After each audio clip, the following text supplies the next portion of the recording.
Good evening, bona tarde, and welcome to Camp Nou. Welcome to match day 3 of La Liga. Welcome to Barça Villarreal. Welcome to our season kickoff. This is Barça Live. We're here at Camp Nou for what will be our first game, our first official game of the season. First season is now over, and it's time for the real thing. It's not a secret for anyone that the ending of last season was a major disappointment to all culés around the world, but I will never get tired of saying this. Okay. The laws are a part of football, they are part of sports, and the important is that we have a full new season ahead of us, and a new season means new hopes, new expectations, and obviously new achievements, and we're excited for that. We've done it in the past, and we will do it again. Come here with me, because this is our home, and we are ready to fill it again with hopes and glory. Nobody has broken us in the past, and it won't happen this time. So here we are, ready for a new season, and with starting today with this game against Villarreal, which we already know the lineup, we know the starting 11, we know the 11 players that Koeman has chosen for his debut as a coach officially here at Camp Nou, and it goes as follows. We will have obviously Neto on goal, since you know that Ter Stegen is injured. He's recovering from this knee surgery. So Neto is starting today in goal. He will be joined by Sergio Roberto, Piqué, Lenglet and Jordi Alba in defense. On midfield, we'll have Sergio Busquets, Frenkie de Jong, and then for this forward line with Coutinho, Messi, Ansu Fati and Antoine Griezmann. These are the 11 players that have been chosen for this debut game of Koeman here at Camp Nou, this game against Villarreal. This game, as we were saying, it's match day 3 of La Liga, but it's going to be our first game of the season. It's a weird situation, it's a weird season that we've got ahead, but it's also a new season with a lot of new things going on. For example, you're realizing it's only 8 p.m, we're still 1 hour away from kickoff, and we're already here with Barça Live, with the warm-up show, because this season the show will always start 1 hour before the actual kickoff. So 1 hour before the game, you know that you will have to tune in to YouTube, to Twitter, to Facebook, to the website, to Barça TV Plus, to everywhere, because we'll be streaming from every stadium where Barça is playing at. This means today here at Camp Nou, next Thursday in Vigo, next Sunday, here at Camp Nou again for the game against Sevilla, and on and on and on for the full season. Barça Live is getting you covered with the breaking news from the team wherever Barça is playing, and we're still playing behind closed doors, obviously. So we will be your eyes from where Barça is playing. Let me go 1 second to Barça Studios, because we've got Robert, Maya and Julia there, and I want to say hi to them. I know there's a lot of delay here, so tell me when you can hear me. I can hear you, Georgina, and we're super excited to be back. As you say, match day 1 for us in La Liga, match day 3 in the reality of this weird start of La Liga, with some games being played 2 weeks ago. We're starting today because we went late into August. The last time we were in the studio, we don't really want to remember that. I've erased it from my memory. Let me introduce Mai Rostro. Mai, how you doing? Hello, Robert. We've seen you during the pre-season. I did my best, yes. I was here taking that charge of you and Sara, who's on holidays right now. And of course, well, super happy to be here again. And today we're 3, so things are getting a little bit back to normal. And it's a big game today to start La Liga. Tough game, tough team, tough competition, because we're starting a weird situation, weird season this time. But yes, Villarreal is a tough team, and we will see what happens. And returning to the show, we hadn't had her since the month of February, pre-COVID. Julia Peguera, welcome back. Thank you very much. I missed you guys a lot. I was watching from home, and I was like, when will I be able to go back? So really excited to be here, and in this super special game, first game of this new campaign. Really excited to see the Cuban era beginning, and yeah, I think that today, as Maya pointed out, it's going to be a tough game. Villarreal ended the past season very well, so I think they're a very good team, and that maybe it won't be an easy game for us, but I'm expecting a win, and I'm expecting a really good game for this first game of the season. Well, joining us on the show today is Manuel Bravo from Cracks. I think we can talk to him right now. Cracks is a YouTube account which creates lots of content surrounding the world of football and FC Barcelona as well, of course. So, Manuel, can you hear me? Yes, I hear you. How are you? How are you doing? And let me know your impressions on this start of La Liga. Barça start in match day 3. Some games have already been played. So let me know your thoughts about all of this. Well, I think, as you said before, this will be a tough game for Barça, also for Villarreal, of course. Don't forget, Villarreal hasn't lost till now. Barça, we saw Barça show good football in these 3 games in preseason, but now it's the real deal. So I think much of the Barça game will pass through Felipe Coutinho. If he's ready, if he's well-minded to do that, to be a leader, of course, with Leo Messi. But I think for two sides, it will be a very tough game. Yes, let me know your thoughts on this lineup that Ronald Koeman presents today. Any surprises for you? Well, I think maybe it's not a surprise, but we have to see how Neto plays today, because we are used to see Ter Stegen on the goal, but now it's a big challenge for Neto. It's the debut of the team, also for him.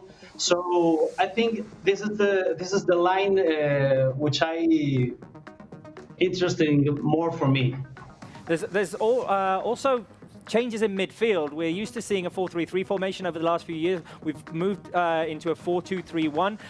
New roles for Sergio Busquets and Frenkie de Jong. So how do you think they'll deal with that? I think they will play well. I mean, we are used to see them playing good. I think now today is not going to be the exception. So let's see how they connect to the strikers. I think they do it great. But as I said before, Villarreal is a tough opponent, a tough rival.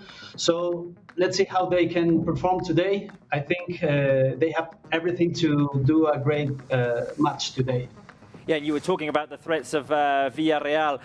Gerard Moreno and Paco Alcácer up front there, and the signing of Parejo, for example, they're going to be the main threats that Barça will have to take care of today.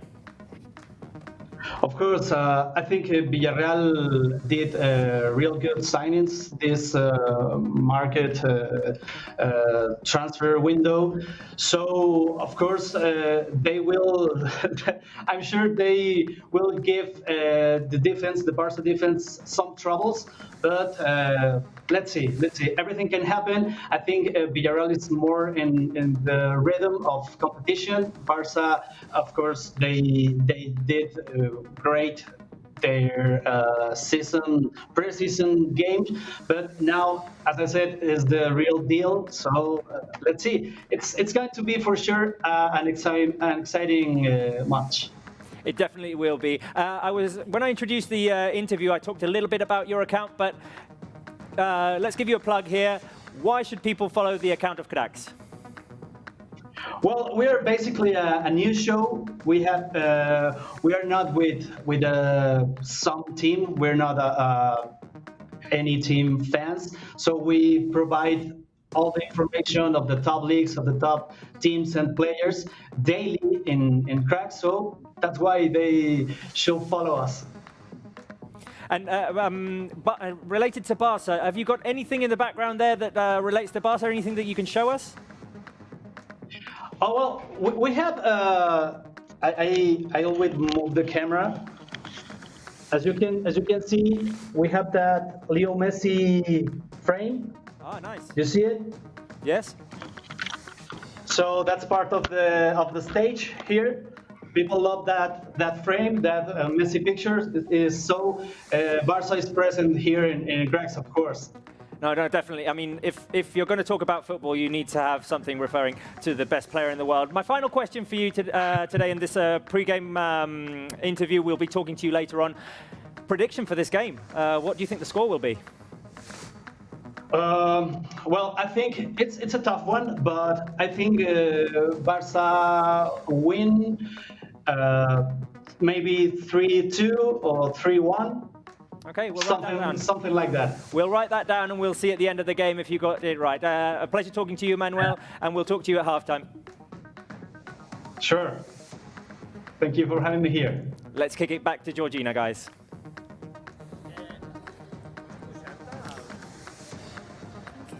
We don't have Georgina. We don't have Georgina. Okay, all right. Things that happen when you're live. Let's talk about this lineup a little bit. I think no surprises. ANSU Fati gets the start. He didn't start playing the first 2 games because he was out injured. Yeah. Performed very well in the Gamper Trophy. He was my pick for man of the match, I think. I mine seem too. to remember, and yours as well. Yes. In the end, it was Felipe Coutinho, well deserved as well. But ANSU in his 2nd season, and he's become a first-team player. Number 22, we know he's going to be wearing. Big season for ANSU to prove himself in the first team. Totally, Robert. We saw that video on the social media that he's officially number 22 for Barça. He's officially now for the first team. And I think I'm super excited to see this year because I have the feeling that Koeman's going to use all the youth players more than anyone. You see Trincao, Pedri, ANSU, you see young players, all of them full new of young energy. unit of players who are definitely going to help us. And we've got a deeper squad this season. I'm being told that now we can go back to Georgina. So, Georgina, your thoughts on tonight's game?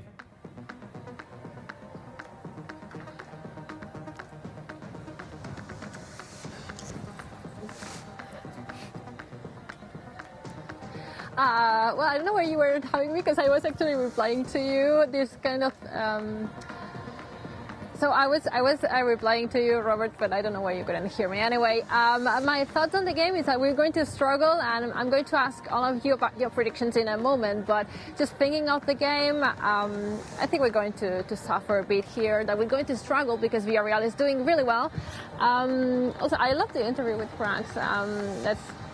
Let's wave them from here, from Camp Nou too. It was a pleasure to have them on the show, and I hope that we will have them again in the near future.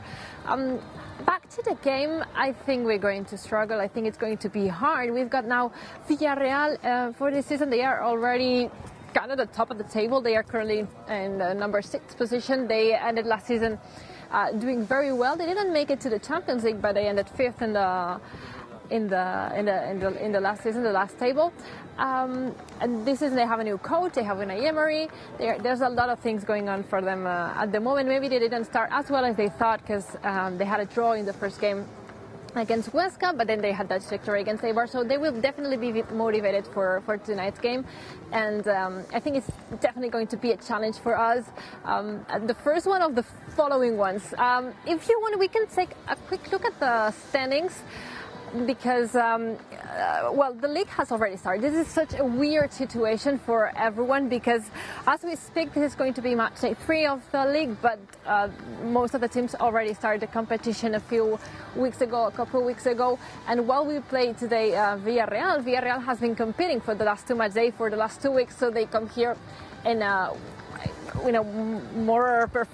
they have been performing, so they are in a more competitive mood. They know they have already played for the season while we were playing just friendlies against Elche, Nastic, Girona. So it's a different mood. If we take a look at this, at the standings for this league, we can see that Villarreal is at number 6 position, as we were saying. So they have been doing well.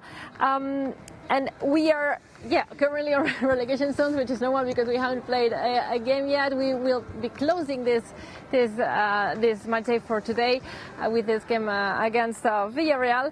And the other team that, for example, hadn't played yet was Atletico de Madrid, who beat Granada 6-1 in a mind-blowing game, where Luis Suarez, by the way, has had his debut with the Colchoneros and got to score 2 goals and 1 assist. So these are the standings at the moment that we start to play in the league. And if we take a look at the fixtures that we've got ahead of us, we'll be playing against Celta de Vigo, who is currently at number 4 in the Champions League positions and playing a game, so he could end this even, in a different way. And we will, this game against Vigo will happen on Thursday at 9:30 p.m. at Balaidos. We'll be traveling there. And after that, Sevilla here at Camp Nou, just in 1 week from now at 9 p.m. again. 3 games that we've got ahead of us: Villarreal, Vigo and Sevilla. 3 tough challenges, 3 very real and very important games. 9 points that are in play and that won't be easy to get, but we trust in the team, and this friendly season is the preseason. The friendly games are over. We need to focus, and I'm sure that we will. We're waiting for the goalkeepers to start. Since I was hearing the music, I thought they might be already on the pitch, but they are not here yet. Neto is going to be our goalkeeper today, and he will probably be joined by Iñaki Peñas and Arnau Tenas during the warm-up. Anyway, that's for the fixtures. If we move on, we've been talking a lot about the fact that this is a new season, that we needed refreshments at the end of the last one, that we needed new players, that we needed changes. So what has happened? Because a lot of players have joined the team, some others have left. So if we take like a quick look at the big picture, at the squad that we have now, and which is not closed yet, because you know that the transfer market ends October the 5th, so that's next week, not this Monday, but the next one, the following one. So we still have a week where a lot of things can happen, but at the moment we have Pedri, Trincao, who have joined the team from Las Palmas and Braga. We have Miralem Pjanic, who has joined the team from Juve, and we have ANSU Fati, who was promoted from the reserve team into the first team, and he will be wearing number 22. We discovered this just a few days ago. We revealed his number on the jersey for the season. We also have players that were on loan and they are now back here with us for the season, at least for now. We've got, for example, Arenya, we've got Coutinho, and we have Rafinha and Todibo. Some players have left. We have Artur, who left for Juve. We have Rakitic, Arturo Vidal, and we were saying about Suarez, who scored 2 goals with Atletico Madrid this morning. That's about the squad, the overview that we have for the following months. But it's not the only thing. We have new things about La Liga that will happen during all these months due to all the COVID situation. 3 things that you need to know about this 2020-21 season is, for example, this staggered start. Barça, Atletico Madrid and Sevilla started later on, after some teams already started their competition, because they were playing in this European games at the end of August, so we needed this staggered start in order to start the season having rested just a little bit, because we didn't obviously get the same rest as everyone, but just a little bit more. Then second thing, you need to know that the safety measures are still at the top of everyone's conversation. They are everywhere. We have a lot of COVID protocols. We need to wear our mask. You will see that for the players who are on the bench. You will see that this keeps going on and on and on for the following months. But something that's different from the last season, there are no showers allowed. So you will see the players getting to the stadiums already dressed up in the pre-match kits. And finally, well, the games are being played behind closed doors, obviously. No surprise, and for now, we don't know when, but for now, there won't be any fans allowed in the stadium. And finally, the match rules for this new season. There's a bunch of new rules as for every season, but 2 things remain from the last one. 5 substitutions, up to 5 substitutions will be allowed for the 2021 season. And up to 23 players can make it to the squad list for the coaches before every game. So this is everything that you need to know before we really kick off into the 2021 La Liga season. Just the moment that our goalkeepers start our warm-up behind us. So let me check. As we were saying, we have Neto, Arnau Tenas and Iñaki Penya. With Neto being the goalkeeper who will start the game and probably will play most of the full game if everything goes right, and will defend our goal. I will refresh the lineup and I will go back to Barça Studios to comment it. If this is something that you were expecting, everyone at home, let me know. Is this the lineup that you were expecting for our first game of the season? Did you expect, for example, ANSU to start? Let me refresh it for you real quick. This is Neto in goal, Sergi Roberto, Piqué, Lenglet and Jordi Alba in defense, Sergio Busquets, Frenkie de Jong in midfield, and then Coutinho, Griezmann, Ansu Fati and Leo Messi. Barça Studios, everyone at home, what are your thoughts on the lineup? Is this what you expected or not? What did you surprise you from this Koeman pick for the first game of the season? Well, it wasn't a surprise for me. I think I was expecting this lineup, taking into account, for example, that Miralem Pjanic, who will probably be a starter throughout the season, he played his first minutes only the other day in the Camp Trophy. The defensive line, I think, is the one we all expected. And Coutinho, Messi, Griezmann, Ansu were the players who started at the Camp Trophy. They performed well. So For me, no surprises in today's lineup, obviously taking into account, as the fans know, that Marc-Andre ter Stegen is not available because he's still recovering from his knee injury. And we hope to see him really soon. I hope so. Yes, Please, yes. Mark. But not because we don't trust Neto, it's just because the great news about this game. But for me, yeah, expecting lineup for sure, because we have seen this 11 players playing together in Johan Cruyff, Johan Gamper Trophy, always Johan Cruyff on my mind. And apart from that, Koeman trusts them, and obviously it's the key players from this season and the last, 8 seasons with Piqué, Jordi Alba, and a lot of experienced key players. But at the same time, I'm really happy to see Coutinho because I think he's in really good shape, 400%. And ANSU Fati in the starting lineup is amazing. Yeah. It's all I want. All I want. I mean, And all the still culés 17, want still to see 17. ANSU. Exactly. Exactly. We all want to see ANSU. We all want to see him succeed. Julia, any surprises from you? No surprises for me either. And as you said, really happy to see Ansu Fati on the starting 11. I think it's going to be a really good season for him. From what I've seen of the pre-season, he's really in shape and he's so motivated. And I think it's going to be a really good season for him and for us because we want him to perform well. So no surprises from either. No. We can now listen to our assistant coach, Alfred Schroeder. He was talking to Mar Brau, our colleague from Barça TV, earlier on. No, of course that we are ready. I think that we have to see, but we have a lot of confidence in the players, and we are short time together. But they did very well in the short pre-season. The key is to think about finishing the chances. We will create chances normally in the games, and if we defend very well today and we will create our chances, we have of course a big chance to win. Do you expect? Do you think that it could be a similar game like today, or maybe? Yeah, they play very well. They have good organization on the field. You can see that the coach is very intelligent with good players. But of course, if we are good with the ball and we are also good without the ball, we have also very good players, of course, and we have to look at ourselves. And the last one is to put the same lineup as we could see in the Gamper against Elche. What do you search with that? Yeah, we will try to search, of course, up front a lot of variation. We play, of course, with Leo as a striker, and you know that he's very difficult to defend. But we need also other players up front in the box, because in the end it's about scoring there, and we have to get a lot of people in the box to score. Thank you, Mr. Rode, and good luck.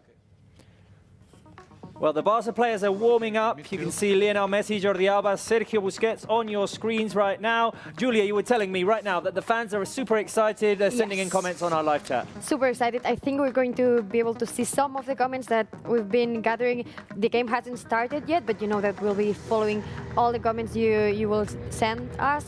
As we always say, if we don't say them out loud, just keep trying, because there's so many comments all the time, and we try to pick up some of them, but just keep trying. Let's go for the first one. It's from Alpha Warrior, and he says he's feeling tense and excited at the moment for Barça against Villarreal. First game of the season. Hopefully we could get a win. Visca el Barça. I think that right now the word excited could be trending topic right now, because everyone is the same word. I'm excited to watch Trincao. I think he's going to be great for Barça. Trincao isn't on the starting 11, but maybe he will have some minutes today. Another comment to this, Barca's first match of the 2020-21 season, and I'm very excited. So much intrigue about how they're going to line up. Well, we know now how they're lining up, which players are going to play, etc. And all the best for this new season. Just a few more. Who is excited about seeing Barca's new signings in La Liga action for the first time tonight against Villarreal? Well, we are. We are. And last comment, it's very exciting with so many promising youngsters in Barcelona. Haven't felt this excited for a long time. I don't know if you feel the same way, like this excitement, like something's new, right? At least that's how I'm feeling. Yeah, even if it's weird, because all the virus and the situation around the world. Yeah. But it's nice to see the season back, as Georgina said at the beginning, to have a new achievement, to be able to compete in all the competitions, Copa del Rey, Champions, La Liga, and seeing our squad, it's like, I'm super excited. Yeah. I can't wait to see the end of the season and all the trophies we can win if we do a great effort. No, I'm super excited to see this game, to get Barca back in competition. The last time we were here, as I was saying, We don't want to remember it. It's a bad memory. We want to erase it, and we want a clean start. We want a clean start, and that could happen today against the team we haven't lost against since the 07-08 season. So Villarreal haven't won at Camp Nou for quite a long while. We want to keep that run going. And Alfred Tudor gave us a clue. Lionel Messi might be playing in that false 9 position. That might mean that we see Antoine Griezmann playing on the right. We've seen them exchange positions in the games of the pre-season, so we'll have to see how that works. ANSU obviously on the left and Coutinho kind of free, helping out the midfield. Or Griezmann too, because as you said, Robert, I think in the pre-season they try many different things, and you saw many times that some of the players from the midfield until obviously the forward line, they were changing positions from the left to the right and to the center. Messi was free, and then Messi was kind of a midfield, attacking midfield, and then on the right again. Pedri was changing with Messi again. So it's a bit weird. I think he's giving a clue, but I'm 100% sure that from now on with Koeman, all the formation and the system is going to change. So yeah, we'll let's see how it definitely have goes. to see. We'll definitely have to see how all of this evolves. Let's kick it back to Camp Nou because Georgina is ready to talk to us again. Georgina, the fans are super excited about this game.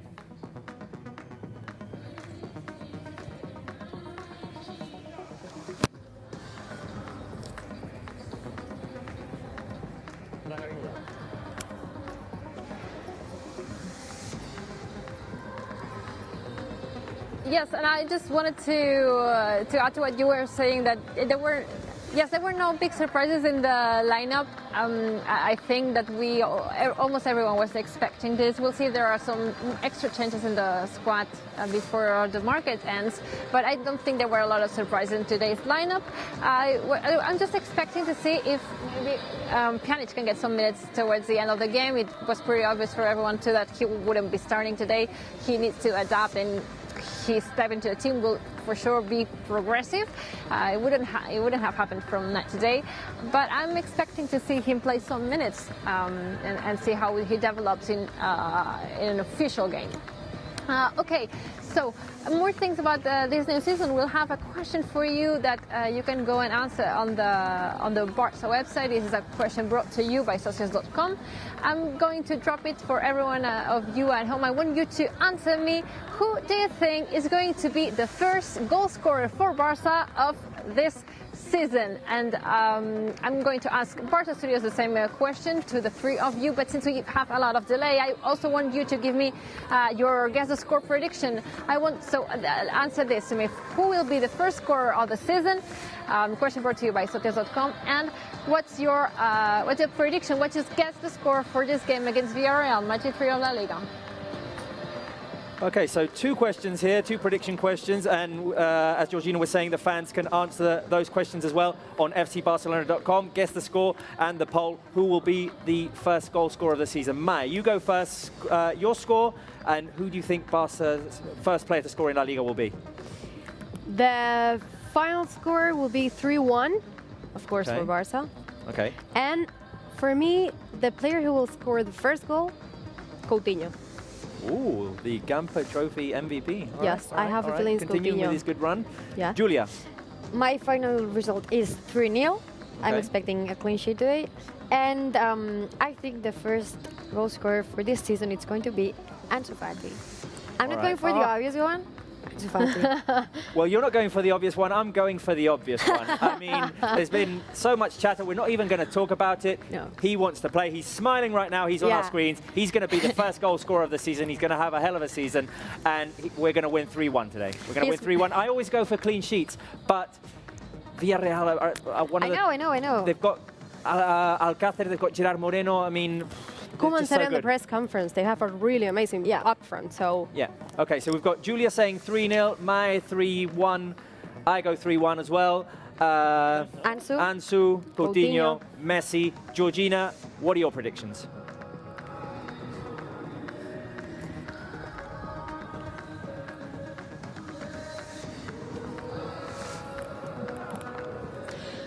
my prediction for this match today, as I told you at the beginning, I think we're going to struggle to win because Villarreal are such a good team, and it's going to be a challenge for us to face them in our first competitive game of the season. So here's my guess score. I think we're winning today. I think we're taking the 3 points, but in a 3-2 win here at Camp Nou. And to answer the question of who will be the first goal scorer of this season for Barça, my take is it's going to be Antoine Griezmann. I'm wishing to see him perform at his best this season, him getting a lot of minutes, a lot of chances, and proving why he's here, scoring a lot of goals. And I'm sure that he will be up to this. I'm going to read some of your comments here on social media that you're leaving us. For example, on YouTube, I've got Newton Sazat saying we're winning 4-2. So another interesting result here because you're confident, but you think we're going to have to fight until the end to try and take the 3 points. King Max is saying 2-0. Hugh Aleph is saying 3-1. I think that was Robert's prediction. He agrees with you. Let me see. Mary Grace is saying a draw 2-2. I don't want to take only 1 point from Camp Nou. Not never, but especially not on the first game of the season. We need to start this on a positive note. Isabel Martinez 3-1. Also like Robert. Johan Sosa 2-0. Just like Victor Matemba, and I'm going to try and pronounce your name right, Belayutam Sarabanan 2-0 too. This is the predictions that you're leaving on the live chat. I also want to know who do you think is going to be this first goal scorer. You can leave this on the live chat and then go to the website, answer both questions. You can win prizes. You can take part in the Match Day Challenge and a lot more things that are happening on our website. I want to ask my cameraman Ignacy, what's your score prediction? What is it? Your score prediction? 2-1. 2-1? Who do you think is going to be the first goal scorer? First goal scorer of the season? Who do you think is going to be? Messi? Messi is going to score the first? We'll see. This is what Ignacy thinks. I gave you some time. Wilbot also thinks that Messi is going to be the first goal scorer this season for Barça. I'm saying Griezmann. She agrees with me. Yashab saying Griezmann too. I'm going to go with Griezmann. This is my take for today. Let's move on to the trivia about this La Liga season that we're kicking off today. It's going to be a theme on that, and we're going to play with all of you at home. I'm giving you the question and the 3 options, just as we've done until now, and you answer what do you think is the right answer. Okay, so for example, for the first question, easy one. How many leagues has Barca won in history? Is it A, 22? Is it B, 24? Or is it C, 26? Giving you the time to think about it. Is it 22, 24, or 26? And I'm going to give you one clue here. We are not the team with the most leagues. We're the team with the most Copa del Rey, for example. But we are 8 leagues behind the team that has the most in La Liga. We're 8 behind Real Madrid.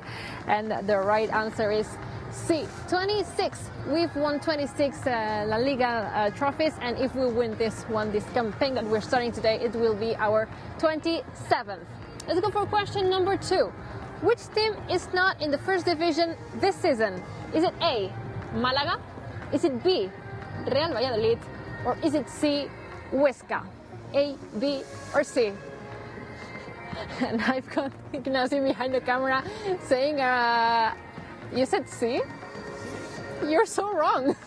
A clue for everyone at home, it's not Huesca. Huesca is competing in this first division this campaign. And by the way, it was the last team that Villarreal faced before coming here to Camp Nou. No, not the last one, sorry. The first match they faced Huesca, and they were tied 1-1.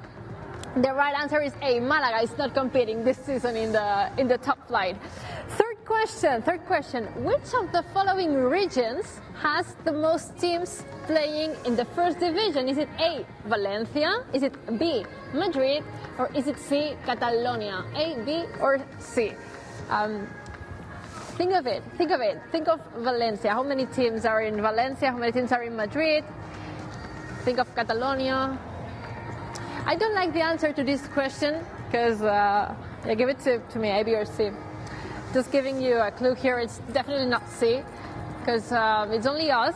Sadly, there's only like the Barça representing the region. this season. And between the other two, I'm seeing a lot of A's. And you're right, because Valencia is of these three regions the one that has the most teams, with Valencia, Levante, Elche and Villarreal. 4 teams coming from the Valencia region, but Andalucía and the Basque Country, got to say to you, they also have 4 teams each one. So they are the 3 regions that are at the moment leading the football picture here in Spain. Next question 4. How many games, this is a COVID-19 related question, how many games need to be played in order to consider the league completed? I mean, at some point of the season, some games can get suspended, some games might not be played. So how many games need to be played in order for the league to consider that it has been played and that there needs to be a winner, some teams relegated and some other promoted? How many of them? 50%, B 60%, or C 75%? How many games need to be played? How many games need to be for the league to be completed? A, B or C? Leave it in the live chat. I'm reading on YouTube at the moment, so YouTube. B, C, AG Gaming, 75. No, you're wrong, it's not C. Ayush Patil, B. Father Dragon, A. You're right. Only like half of the competition, 50% of the games need to be played in order for the league committee to consider that the league has been played, and there needs to be a champion, relegated teams, and promoted ones.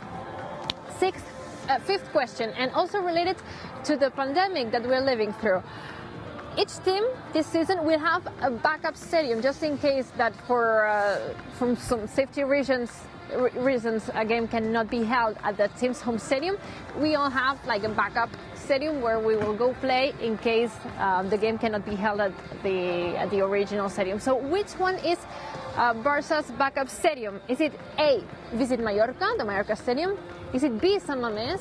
Or is it C, Montilivi, the Girona Stadium? Not in the first division this year, but they have been in the past. Is it A, B or C? Have you been reading the news? Have you been following up? Do you know everything about this new 2020-21 season that we're kicking off today? Let me see what you're giving me on the live chat. A's. You've been pretty tuned to the news, and yeah, the right answer is C. Is A. Sorry. Visit Mallorca. The Mallorca Stadium is the backup stadium for us this season. So if for some reason Catalonia disallows the games to be held in the region, we will be flying to Mallorca to play as home team there. The Visit Mallorca. It's a nice stadium. It's the first stadium that we visited after the sports being resumed here after the pandemic. Sixth question: when will fans be allowed back at stadiums, not only Camp Nou, but in all stadiums in La Liga? Is it A, going to happen after the international break? Is it B, going to happen on match day 10? Or is it C? We don't know yet. There's not a date decided. We saw some fans in the Super Cup, that game between Bayern and Sevilla. We saw fans there on the stands. I think it was such good news for everyone to see fans back at stadiums. But for the La Liga, the answer sadly is C. Everyone that's answering C, you're right, but we don't know yet. We don't know when fans will be back allowed here. We can't wait for it to happen, but we don't have a date yet. And last question. Leave your answers in the last, because that's the last one. What happens if a team can't play due to the COVID situation? If a team has some positive players in the team, what will happen to that game? Is it A, going to be a defeat for the team who presents the positive players? Is it B, going to be postponed into new dates? Or is it C, it's going to get postponed or a defeat depending on the situation? What's it? A, B or C? That's the last thing that's important about the La Liga this season. You need to know that the right answer is C, and that each team will be allowed one time to not play the game. After that, the 3 points will always go to the opponent. That's it for the trivia. You see the warm-up behind us. Let's go for the tier list. Let's rank Villarreal's difficulty through this tier list and take part. Leave us in the live chat. What do you think is the category that deserves to be placed in each tier of this list? Robert, give it to me. Yeah, we're going to rank the dangers of Villarreal by position. So if we can get it on our screens, basically we're going to talk about their goalkeeper, their defense, their midfield, the strikers and their coach, and we're going to rate them by level of difficulty: extreme, difficult, medium, and easy. Easy is not going to be an option, I don't think, today. So if we get it on our screens, we're debating Villarreal, and we're going to start with the keeper, Sergio Asenjo, a very veteran goalkeeper. He's had issues with his knees. He's been out several times with long-term knee injuries, and he is a very good goalkeeper. One of the top goalkeepers in La Liga, I'd say, Mai. Do you think so? Yeah, I think so. I think so. Well, I think he's really good, but for me, well, I have my doubts. You have your about the doubts? top. Okay, Yeah. well, they've conceded 2 goals in La Liga, 1 in each game. Yeah. So, Julia, do you want to give us your thoughts, or where do you think we should rank him? I'm between difficult and medium. Yeah, I think I'm going to say medium. All right. Yeah, I'm a little bit like you. I'm going to say medium. I think he had a really good season last season, and but I believe, I don't know, they come from like this first games against Huesca, they couldn't win. Like I think that he's not the best moment of the season yet. Like Yeah.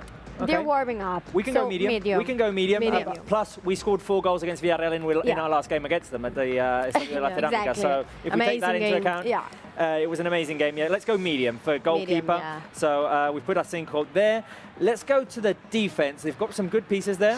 They've Yeah. got Pau Torres. Yes. They've signed Estupiñán, who's Yeah. starting today for them. Raúl Albiol, veteran defender. Mario Gaspar as well. Yeah. I'm also, once again, between medium and difficult. I don't think this is a strong line in Villarreal, so I probably say medium. You're going to go medium again. Yeah. You're going to go medium again? I'm gonna go medium again because I know what's coming next, and it's not going to be medium.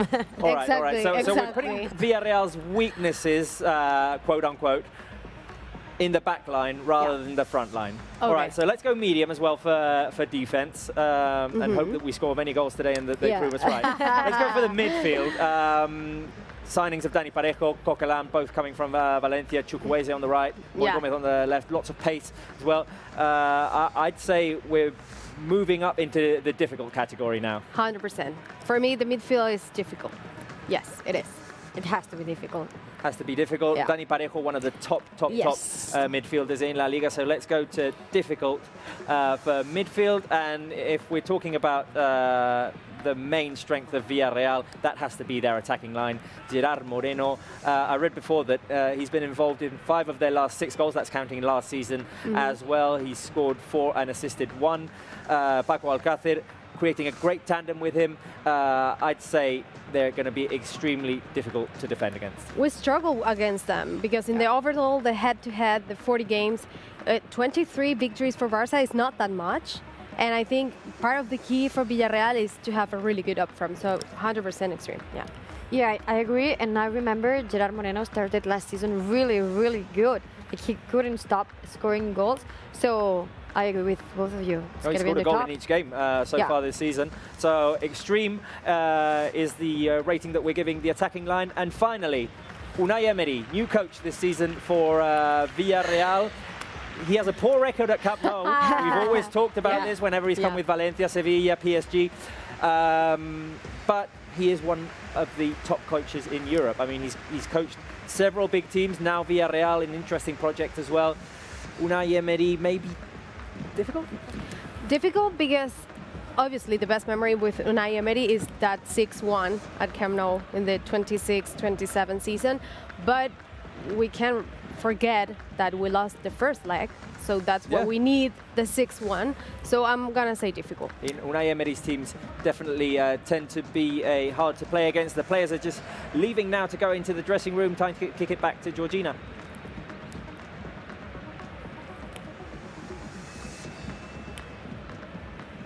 Georgina is not with us. Georgina is not with us anyway. So, wait, in conclusion, the attacking line will be extremely difficult to play against today.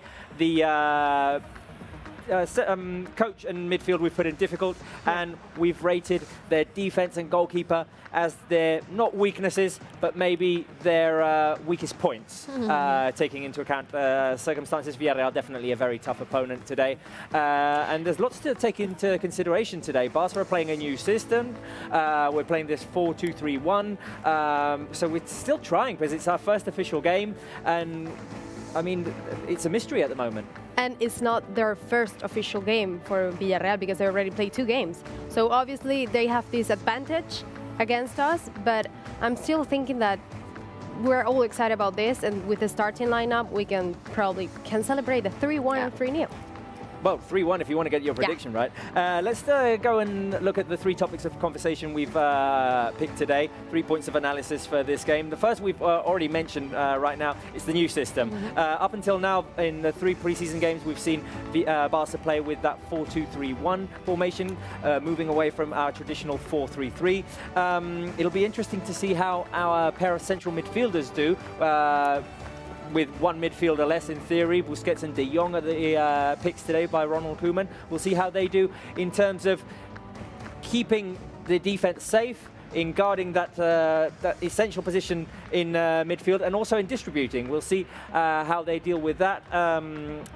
My second point of analysis would be the false 9. We've seen Alfred Schroeder talking to Marc Brau earlier on, saying that Lionel Messi will probably be playing in a central role there. We've seen Antoine Griezmann in the preseason being there as well. I think there'll be lots of exchanging positions between Messi and Griezmann, especially with Coutinho playing behind them. And Villarreal are a team that are very good when their defense is set, but if we catch them in transition, there's lots of space behind Pau Torres and Albiol. And let's see if we can catch them with runs in behind and long passes over the defense or through balls, trying to connect with the likes of Griezmann and Messi. And of course, we were talking about it in the tier list. Villarreal strikers, third point of analysis, equal danger. As I was saying, Gerard Moreno involved in 5 of Villarreal's last 6 goals. Paco Alcácer definitely a threat, and with Parejo feeding them balls inside, the speed of Chukwueze as well. Villarreal are definitely one of the most powerful attacking forces in La Liga. Julia mentioned that before, that actually they're in a really good position on the table right now, and in the last seasons too. It's not a team that is struggling because they like to play football, and they used to play it against Barca 1 against 1, which is not an easy match or an easy game for us. So let's see. Yeah, I'm being told that we can talk to our colleague from Barca TV, Marc Brau. Marc the Stat. Marc, how are you doing? Hi Robert, how are you? It's a pleasure to be with you. I'm glad to be with you in another season here in the warm-up in the match center. Well, we have to say that it's quite difficult to explain the game. Also, we know that we are used to be in this empty stadium, but it's difficult to explain that we don't have the atmosphere that we used to have here in the Camp Nou in the first game of the season. But we have to say that this is what we have. So we have to focus on the game. And for the moment, Barca players are inside to prepare the game, and Villarreal players are also in the field in the last exercise that they do to prepare for the game. Marc, we call you Marc the Stat because you always bring one curious stat that few fans know about. So what is it today? I have a stat, but I also have a question for you that you are commenting the game. It's about who is the first Barca scorer in the season. Do you remember who was the first Barca scorer last season in La Liga? That would have to be Antoine Griezmann against Betis, wasn't it? Yeah. It's right. It's Antoine Griezmann, and it's curious because usually never in the last seasons there's the same player who scored the first goal of the season. If we put the look back, we could say that Antoine Griezmann scored the first goal last season. 2 years ago, the first goal was scored by Leo Messi. 3 years ago was Sergio Roberto. 4 years ago, Arda Turan. 5 years ago, Luis Suarez. We could go back to back. And the last time that it was the same player who scored the first goal of the season was Samuel Eto'o in 2006 and 2007. So if this rule is going on, maybe Antoine Griezmann will not score today. But this is the stat that we give, and also it's a question for you and for all the fans. So, who they could think that it's the first Barca scorer today in La Liga, the first official scorer, because the first scorer in this season was Ousmane Dembélé, but it was a friendly match against Nastic de Tarragona. So, we could expect that. Maybe the question is, Antoine Griezmann could you repeat the same, or is another player to score the first Barca goal of the season? Well, it's great that you asked us that, Mark, because on FCBarcelona.com, the current poll is who is going to be the first scorer in La Liga this season. So the fans can go to FCBarcelona.com and they can vote that, and they can also vote on Guess the Score. They can do that right until kickoff. So don't forget to go onto FCBarcelona.com and do that. Mark, I'm going to end the connection by asking you, what is your prediction for tonight? My prediction, it's a difficult game against Villarreal. I think that it will be a tight game, 3-2, with a lot of goals, because both teams have good attack players. And I have to say that my opinion is the first Barca scorer for this season is Ansu Fati. Ansu Fati always scored special goals, but I think that this is another special goal for him. Interesting that you have the same score prediction as Georgina, the same first scorer prediction as Julia here in the studio. Mark, we'll see you later interviewing the players and Ronald Koeman. Go and enjoy the game. We will see. Thank you very much, Mark. Julia, you were telling me that we have more comments from our lovely fans. Yeah, we do. Because something happened during warm-up. Robert saw it, but we couldn't speak about it, and it was Messi smiling. So there's so many comments about that. Amani Val, Messi smiling makes me so happy. Peter Griffin, Messi smiling, love to see it. Greenlandian, good to see him smile. So everyone's saying, because we missed it. We missed it for some days. It was like, well, we missed Leo Messi smiling, so today we've seen it again, and that for me, like, it gives me good hopes of what's coming today on the match. Another comment, Rafata Marina, miss you guys so much. This is a very important game. It's the first game of the season, and I hope we win. Love you guys, hope for the best. And then some predictions, people saying final score 4-1, and Ansu Fati scoring the first goal, and Victor Vega 5-0, Coutinho will be the first scorer. So, as I've said before, you can send in your comments. We'll be following them and we'll be commenting about them. And of course, don't forget to let us know where you're watching from. We love to know where the fans are watching us from. Georgina, I think you can listen to me again now. Let's kick it back to you because the game is about to start. We're just minutes away. 5 minutes and we'll kick off this first game of the season. So let me just refresh one last time this lineup for you. Lineup that surprised probably nobody, but it's the 11 players that Koeman has chosen. So it goes like this with Neto in goal, with Sergi Roberto, Piqué Lenglet and Jordi Alba in defense, Sergio Busquets and Frenkie de Jong there on the midfield, and joined by Coutinho, Griezmann, Ansu Fati and Leo Messi. Now that's the music because the official lineup is going to be given here at Camp Nou, and with this sound I'm going to say good back to you. Good luck for the match. Go enjoy it in the match center, and I will be connecting with you from here, from Camp Nou all along during the game. So I'll see you there.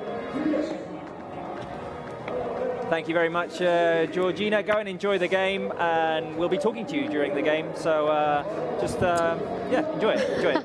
Thank you. We're 5 minutes away, guys. Level of excitement from 1 to 10. 11. 11? Okay. I like it. Always. More than 10. We're back. This La Liga is everything back again. And that's always good. Okay, we're going to go to New York right now because, as you know, in our shows since the quarantine, we've been going to talk to Peñas Blaugranas from all around the world. We've been to the States, we've been to Asia, we've been to several countries in Europe. I think we even went to Australia. I'm not sure, I might be making this up. But anyway, we're going to New York today to talk to people from the Penya Blaugrana in New York. I think I can talk to Ricardo right now. So, Ricardo, let me know your thoughts on this game, on this La Liga debut for Barca.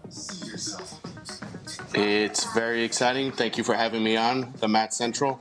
It's very exciting to be on here, and I'm super excited for the 2020-21 season to begin. Ricardo, let me know what's going on in the Penya Blaugrana New York. Are you all still at home, unfortunately not being able to be together to watch the game? Are you on video calls? Let me know how you're following the game today. Well, I'm at home, so the it's very difficult. They have lifted these sanctions in New York City, but they've limited capacity. So most of us are watching the games from home. The beautiful thing about the Penya New York City is that we do Zoom calls for every game. There's one going on right now, probably. So I was able to join this call beautifully, and I'll probably link on the Zoom call after this. But we've been doing Zoom calls to stay together and watching the games together and drinking estrellas y morits and having a good time watching the matches. Well, that's nice, going for the local product as well, and cheering on for Barca together, even if it can't be in person on those video calls. Let me know your thoughts on tonight's lineup. I'm very excited for the lineup, to see everybody together. It's a beauty to see everybody smiling, getting ready to debut the new kit one more time. I'm wearing the kit that I think inspired this year's kit, which I'm very excited about. But I'm very excited to see the lineup, and hoping to see new players come on in the second half, and for everybody just have a great start to the new season. Yeah, that's definitely one of the excitements of the first few games of the season. We all want to see the new players, hopefully in the second half. Let me know about your score prediction. What do you think the game's final result will be? I've been listening to everybody, and I do think it's also going to be a close game. I'm thinking it's going to be 3-2 in Barca's favor. Oh, nice, like Georgina and Madral. We'll see. We've all got 3 goals for Barca, so that's good. We trust the team to score 3 goals. Ricardo, we'll be talking to you later on in the show at halftime and in post-game. Go and enjoy the game, and let us know when we talk to you afterwards how many people are on that video call following the game. Absolutely, I will do that. Thank you very much. The players are stepping onto the field. Let's just remind the fans what the lineup is today, with Neto in goal, Sergi Roberto, Piqué, Langlais and Jordi Alba at the back. We've got Busquets and Frenkie de Jong in midfield. And then in our attacking line, we've got Messi, Coutinho, Ansu Fati and Antoine Griezmann. You've got the lineup on your screens right now. So, my thoughts on this lineup? Well, the expected lineup, we talk about this because we already seen these players in the preseason. Obviously, everyone and all the Culé is super happy to see Ansu Fati in the first official match. And let's see how it goes. Let's see how it goes. Julia, your thoughts on the lineup? Well, as Maya said, expected lineup. And let me just say something, because I've been reading some comments. People asking for Ter Stegen. Ter Stegen is not here because he underwent surgery this week on Tuesday. So we will have Neto as our goalkeeper, and yeah, everything will be... Yeah, Ter Stegen's still recovering from that knee injury. We should have him by the month of November, if I'm not mistaken, maybe late October. I can't remember now. I can't say it accurately. But well, we are definitely starting the season with a Neto in goal. Should we go over our predictions? Because we were just mentioning it. Georgina had 3-2. Julia, your prediction was? 3-0. 3-0? Yeah. 3-1. 3-1, and my prediction is also 3-1. The fans can also vote on fcbarcelona.com for who the first goal scorer of the season is going to be. Julia, you had? I had Ansu Fati. You had Ansu Fati. Coutinho. And my guess was Lionel Messi. If you go on to fcbarcelona.com right now, you can vote and well, take part in this competition. And also, you might be in the last minute to go and guess the score, so definitely do that, and then come back to watch us, obviously. Let's just remind the fans, Julia, that we are not showing the game. No, we're not. We wish we could, but we're not able to do this. We will be here commenting the game and reading your comments. You will have fun watching us, so stay here. Just don't go anywhere. And also, Robert asked before, he wanted to know where you guys are watching us from. I got a few comments here. Okay, go for it. So, it's so exciting because here, like, you're watching us from all over the world, and it feels like we're traveling without moving from the studio. We have people watching from Bangladesh, Troll Gamer watching from Jamaica, Jody Sebastian from Indonesia, Zacharias Sisi watching live from Senegal, people from Rosario, South Carolina, Nepal, Tanzania. So keep sending in your comments, because we love to hear that Match Center travels very far. It travels very, very far. We're 20 seconds into the game. The game is underway. Barca's 2021 season is has officially started. Let's just go over the lineup once again. Neto in goal, Sergi Roberto, Piqué, Langlais and Alba in defense, Busquets and De Jong in midfield. And our front line has Lionel Messi, Antoine Griezmann, Felipe Coutinho, and Ansu Fati. For Villarreal, in goal, Asenjo, defensive line of four with Mario Gaspar, Albiol, Pau Torres, and Estupiñán. In midfield, Parejo and Coquelin on the right, Chukwueze on the left, Moy Gomez up front, Gerard Moreno and Paco Alcácer. Their coach is Unai Emery, our coach is Ronald Koeman. We're playing in Blaugrana and attacking towards the right of our screens. They are playing in their traditional yellow kit and they're attacking towards the left-hand side of our kits. We're 1 minute into the game. Barca are moving the ball around. My thoughts? One thing, let's okay, remind the fans that if you want to see the best content, the best reactions, highlights, everything from this game, you have to go to Barça TV Plus. Yeah, that's when the game ends. Go, yeah. When we finish this, but you have to go if you want to see all the best from this first match. And Barca are moving the ball in Villarreal's half. Here is Jordi Alba on the left. In the game open, or the league opener at Camp Nou last season, we scored in the second minute. Oh no, wait a minute, sorry. No. Mistake, my mistake. That was in the second game at Camp Nou against Valencia when Ansu Fati scored that really early goal. My mistake, because we started losing against Real Betis in our Camp Nou opener last season, and then Antoine Griezmann came back with 2 goals in that special celebration league. God save you that memory, Robert, Hey. because I can remember that things actually. Well, I can. I'm not that good. We were here to witness it, so I mean, here is Ansu Fati on the left. I think he was dispossessed there. Ronald Koeman watching from the sidelines. First official match for Ronald Koeman as a Barca coach at Camp Nou. Not the John Gamper Trophy is not the same, but let's see this Koeman's era, as Julia said before, as a coach. Can I be a little bit negative? The last No. Don't start saying that. the last time that Ronald Koeman wore a Barca kit or played for Barca in an official game at Camp Nou was in the 94-95 season, and Barca lost that day against Albacete 1-0. Wait a minute, because Villarreal are in Barca's box and Neto comes out to save the day. Hopefully today it will go better for Ronald Koeman in his return we're to Camp Nou. struggling around the world with a lot of things, and don't be negative here. Okay, that will be the last negative thing I say today.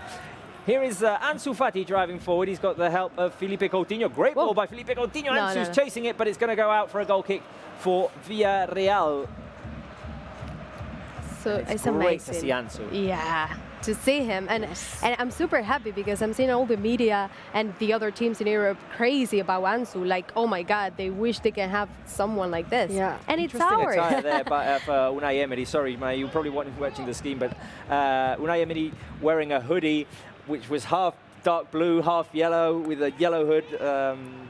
We usually see him in a suit. Wait a minute, because Villarreal were in Barca's box. Busquets manages to intercept and send it back to Neto. Neto cleared away. Now Ansu heads it over to Ansu Fati on the left, and here come Barca on the charge. Ansu driving in from the left. He has the help of Messi and Griezmann in the middle. Here is Ansu driving forward. He's tripped over, but the ball given the other way.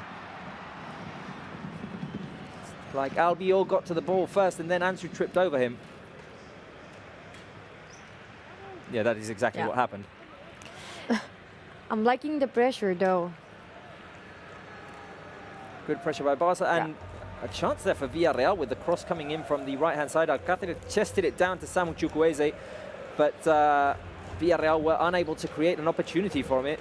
Barca definitely need to be very, very careful today with Alcácer, Gerard Moreno. In the first 20 seconds, we saw them going straight on their line next to Jordi Alba and go forward for the goal. You know, it was less than 30 seconds. So, you know, what can you expect? No. Need to be very, very careful. Now Barca moving the ball in our defensive area. Piqué over to Clement Lenglet. Going to get to the 5th minute mark. So far, no opportunities or clear opportunities for either team. Barca just settling in. Yeah, and I feel like Barca have full control of the ball, which is something good. No, definitely. We're definitely having possession here.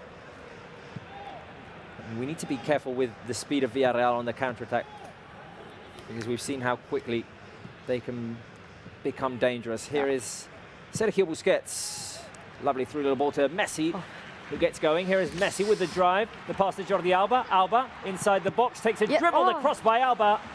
Corner it's kick. Cleared away for a corner kick by Raúl Albiol. It looked at first like Alba was going to give it back to Messi. He saw that passing lane close. He took an extra touch and then put it in the box. And we want to see Alba and Messi connect, because I mean, we know that works. A lot. First corner kick of the game for Barça. ANSU Fati's going to take it. Take it short or put it straight into the box. Messi's close to him. Yeah. The ball goes back to Lionel Messi. He sends it to Coutinho on the edge of the box. Can he shoot? Here is Felipe Coutinho. Goes for the curler. It bumped on off of the back of a Villarreal player, and it's a throw-in for Barça. What happened? On the right-hand side. The referee now saying that it has to be retaken.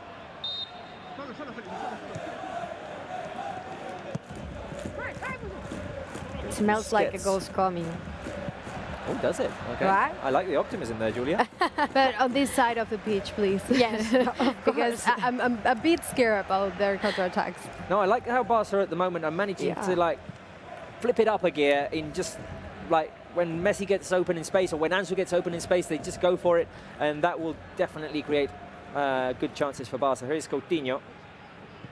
Let's talk about Coutinho as well, because it's not an easy position he was put in here, being sent on loan to Bayern Munich last season, knowing that maybe, well, I mean, he didn't know what to expect coming back, if he was going to be dealt to another team or if he was going to stay, and he's fought his way into the starting lineup. Boy, he did such a great season. Last season for him, it was amazing, and then I think he comes in a very good shape, and I'm really happy that he's staying. Well, he comes back as a European champion. Yeah. Here is Villarreal trying to move the ball out. Oh, will that be a corner kick? Because the pass back was intended to go to Mario Gaspar, but Parejo didn't provide the best of passes there, so he sent it straight out. It's a corner kick for Barca on the left-hand side of the attack. 7 minutes in. Is this one going to come straight in? Or will they play it short again? Messi's inside the box now. Here comes the cross. Oh, Asenjo punches it away. Can De Jong fight for it on the edge? The ball is up in the air, ping-ponging. And Coquelin clears, only for Jordi Alba to intercept. Here comes Felipe Coutinho with the drive. He can shoot from here. Here is Coutinho looking for a shot. He takes it to his left. Now Coutinho passes back to Antoine Griezmann. Griezmann with Busquets on the edge of the box. Villarreal trying to shake off the pressure. And they managed to win the ball back, and they're out on the run. Now here's Samu Chukwueze. You were scared of that? Sorry, it's Estupiñán on the left-hand side. Estupiñán with the cross. Alba clears. And Barca calmly bring the ball out. Sergio Roberto is fouled. No, the referee says that Estupiñán got the ball. I don't like to or maybe he got a piece of Sergio Roberto as well. Yeah. Coquelin, good pressure by Lionel Messi running back here. You can see clearly how, at the moment, it's Felipe Coutinho on the right, Antoine Griezmann in the middle, Messi as false nine, and ANSU Fati on the left. But I'm sure, like, in 10 minutes, that's going to change. Yeah, exactly. We've seen it time and time again during the preseason, that they've been exchanging positions, shuffling up front. Yeah, fake lineup. A little bit. Yeah. So far, though, Villarreal barely getting a sniff of the ball. No. I mean, we've seen that when they do, they can move forward very quickly and put crosses inside the box, which can be dangerous because they've got Alcácer and Gerard Moreno up there. But they've touched it twice during this first 9 minutes. Here is ANSU Fati. ANSU passing back to Jordi Alba. Alba inside to Messi. First touch to Felipe Coutinho, who's on the left. Here's Coutinho. Can he provide a cross? He takes it to his right. Coutinho. De Jong inside the box. Busquets is on the edge. De Jong passes to Jordi Alba with the oncoming run. The cross by Alba. Bumps off of Dani Parejo, and it goes out for a throw-in. You're like Hamilton today with the commentator. Well, I'm excited to be back. Oh my God, he's on fire. I haven't been back in the studio since the month of August. Yes. This is my first time back. I mean, need to get going. And you haven't forgotten your avocado socks, which is... No. I mean, it's good. we could. It's debatable. I'm thinking of maybe a change because they didn't bring us much luck last season, these avocado socks. But maybe we should get you new ones. New socks. Yeah. New socks. Maybe. You can. Fans can suggest something, for example. Exactly. A fruit, a vegetable, something. What do you think, Robert, what do you should wear think the appropriate fruit or vegetable to bring us luck would be for this season? I mean, I'm wearing the old avocados, which brought us luck in our first season on Match Center. The second season, not so much. So maybe it's time for a change. Let us know if you have any suggestions. Yes, and if you do, and if we get comments about this, we'll commented here, and then we'll get Robert some new socks. So Yeah, I mean, you can get socks with basically any pattern on them now. You can get almost anything you want. Yes. So I'm sure we'd be able to find them. We can get broccoli, we can get carrots, we Watermelon. can get watermelon. I like I it. don't know watermelon socks, but we can definitely get them. friends now going crazy for things that can't appear on socks, like super weird things. Yeah, well, cause yes, some troubles. obviously. I Don't mean, do that. obviously, Just let's go keep to the it easy within one. reason, and maybe just keep it within vegetables and fruit. Yeah, or something you can eat. Like, for example, if it's a hamburger, something like Or a that. cupcake. Fries. Yeah, cupcakes. We like fat food. But We're maybe, not healthy. yeah, no healthy food. No. Sarah won't be in agreement with us when she comes Yeah, back. she's the but only not one. Here, but she's not here, so she doesn't get a vote. Here is Alcácer trying to connect with Gerard Moreno on the edge of the box. Barca win it back, and Felipe Coutinho's on the run. He's got Griezmann to his right, Messi in front of him. Here is Lionel Messi picking up the ball. ANSU is making a run on the left. Can Messi spot him? Messi was trying to get the ball to him, but the pass was intercepted. And now Villarreal trying to move out. Coquelin over to the right-hand side where Gerard Moreno picks the ball up. We've seen Gerard Moreno in that right wing position quite a lot. He's obviously going to try and make runs into the middle. But it's an interesting move by Unai Emery there. We'll see if he keeps him there. Here's Parejo. A wonderful player, wonderful signing, I believe, that Villarreal have made there. Signing Dani Parejo, who'd been But in Valencia it's weird, so right? long. No, but it's weird to. Well, he was wearing the Valencia shirt for so many years, and it was always like, for me, it's like they are Busquets, Well, he was the image of exactly. Valencia. And now see him wearing this kit with Villarreal, it's kind of weird. Oh, it's weird to see, definitely. Like, I mean, there haven't been that many signings this season in La Liga, but there've been some quality ones. I mean, Yes. I really like the David Silva move to Real It's Sociedad. amazing. I It's think. I amazing. mean, they lost Odegaard because he's gone back to Real Madrid, but the addition of Silva definitely gives them tons of talent. And he was really excited to go back to La Liga. Oh yeah. He was super excited. And Villarreal have lost Cazorla, who was a Oh, really important Yes. player for them. Cazorla. Yes. He's moved to Qatar. He's actually with Xavi Yeah. Hernandez Yeah. in the same team. And definitely one threat less that Barca have to deal with Absolutely. today. Because he's so talented. I think it's the best, well, kind of the best players in the Spanish football in the last years. Yeah. It's really good, Cazorla. Definitely. I mean, the shame for him is that he had that terrible injury, which Yes. kept him out for almost Yeah. 2 years when he was at Arsenal. But And it's crazy because all the doctors said like he was not able to play football anymore, and then he did it. oh, and wait a minute, because Messi's inside the box, and ANSU provided the cross. Messi failed to connect with that cross. I'm sorry to interrupt, Maya, but, well, I mean, Barca could have scored there. Here is Jordi Alba on the left, trying to feed the ball to Messi. ANSU let it go through his legs. Hey. Good pressure by Frankie de Jong, I believe. Here comes the cross by Messi. Griezmann was waiting in the middle. The cross took a deflection, and Estupiñán will be able to move out and shake off the Barca pressure. Okay, let's go to Camp Nou, because we can talk to Georgina. Georgina, give me your thoughts on these first 30 minutes of the game. How do you see the players? What are you hearing in this stadium without fans? Well, it's I would like to say that there's a big difference since last season, but I got to say there's not. It's pretty much silent at the moment for this first 15 minutes of the season. We haven't seen any. It's neither the players on the bench or our coach giving a lot of indications to our players. It hasn't happened yet. I'm sure it will at some point, but it's very early in the game. And for the play itself. I'm liking how we are getting some chances, especially coming from the left side of the pitch. A couple of corner kicks for us, and even though I think none of the both teams have a clear dominance of the game, I'm seeing a good Barca. And There's a great run by Jordi Alba. Sorry, Georgina, I have to interrupt a minute. Alba sets up. ANSU, it's a goal! Yes! ANSU Fati scores the opener for Barca. I don't know what to do. Okay, how are we celebrating, guys? Just feet in the middle. This? Yeah, Okay, all right. okay, Yeah, we're okay, keeping our distance. Okay. Wonderful stuff. Barca score. ANSU Fati. Julia, you had ANSU as the first goal scorer of this season. Yes. Fantastic. Great long ball by Clement Langlais for the run of Jordi Alba. Alba brings it down with one touch, sets up ANSU inside the box, and a right-footed finish. right over Asenjo at the near post to score Barca's first goal of the game. Georgina, you were privileged enough to watch that live. Yes, I was.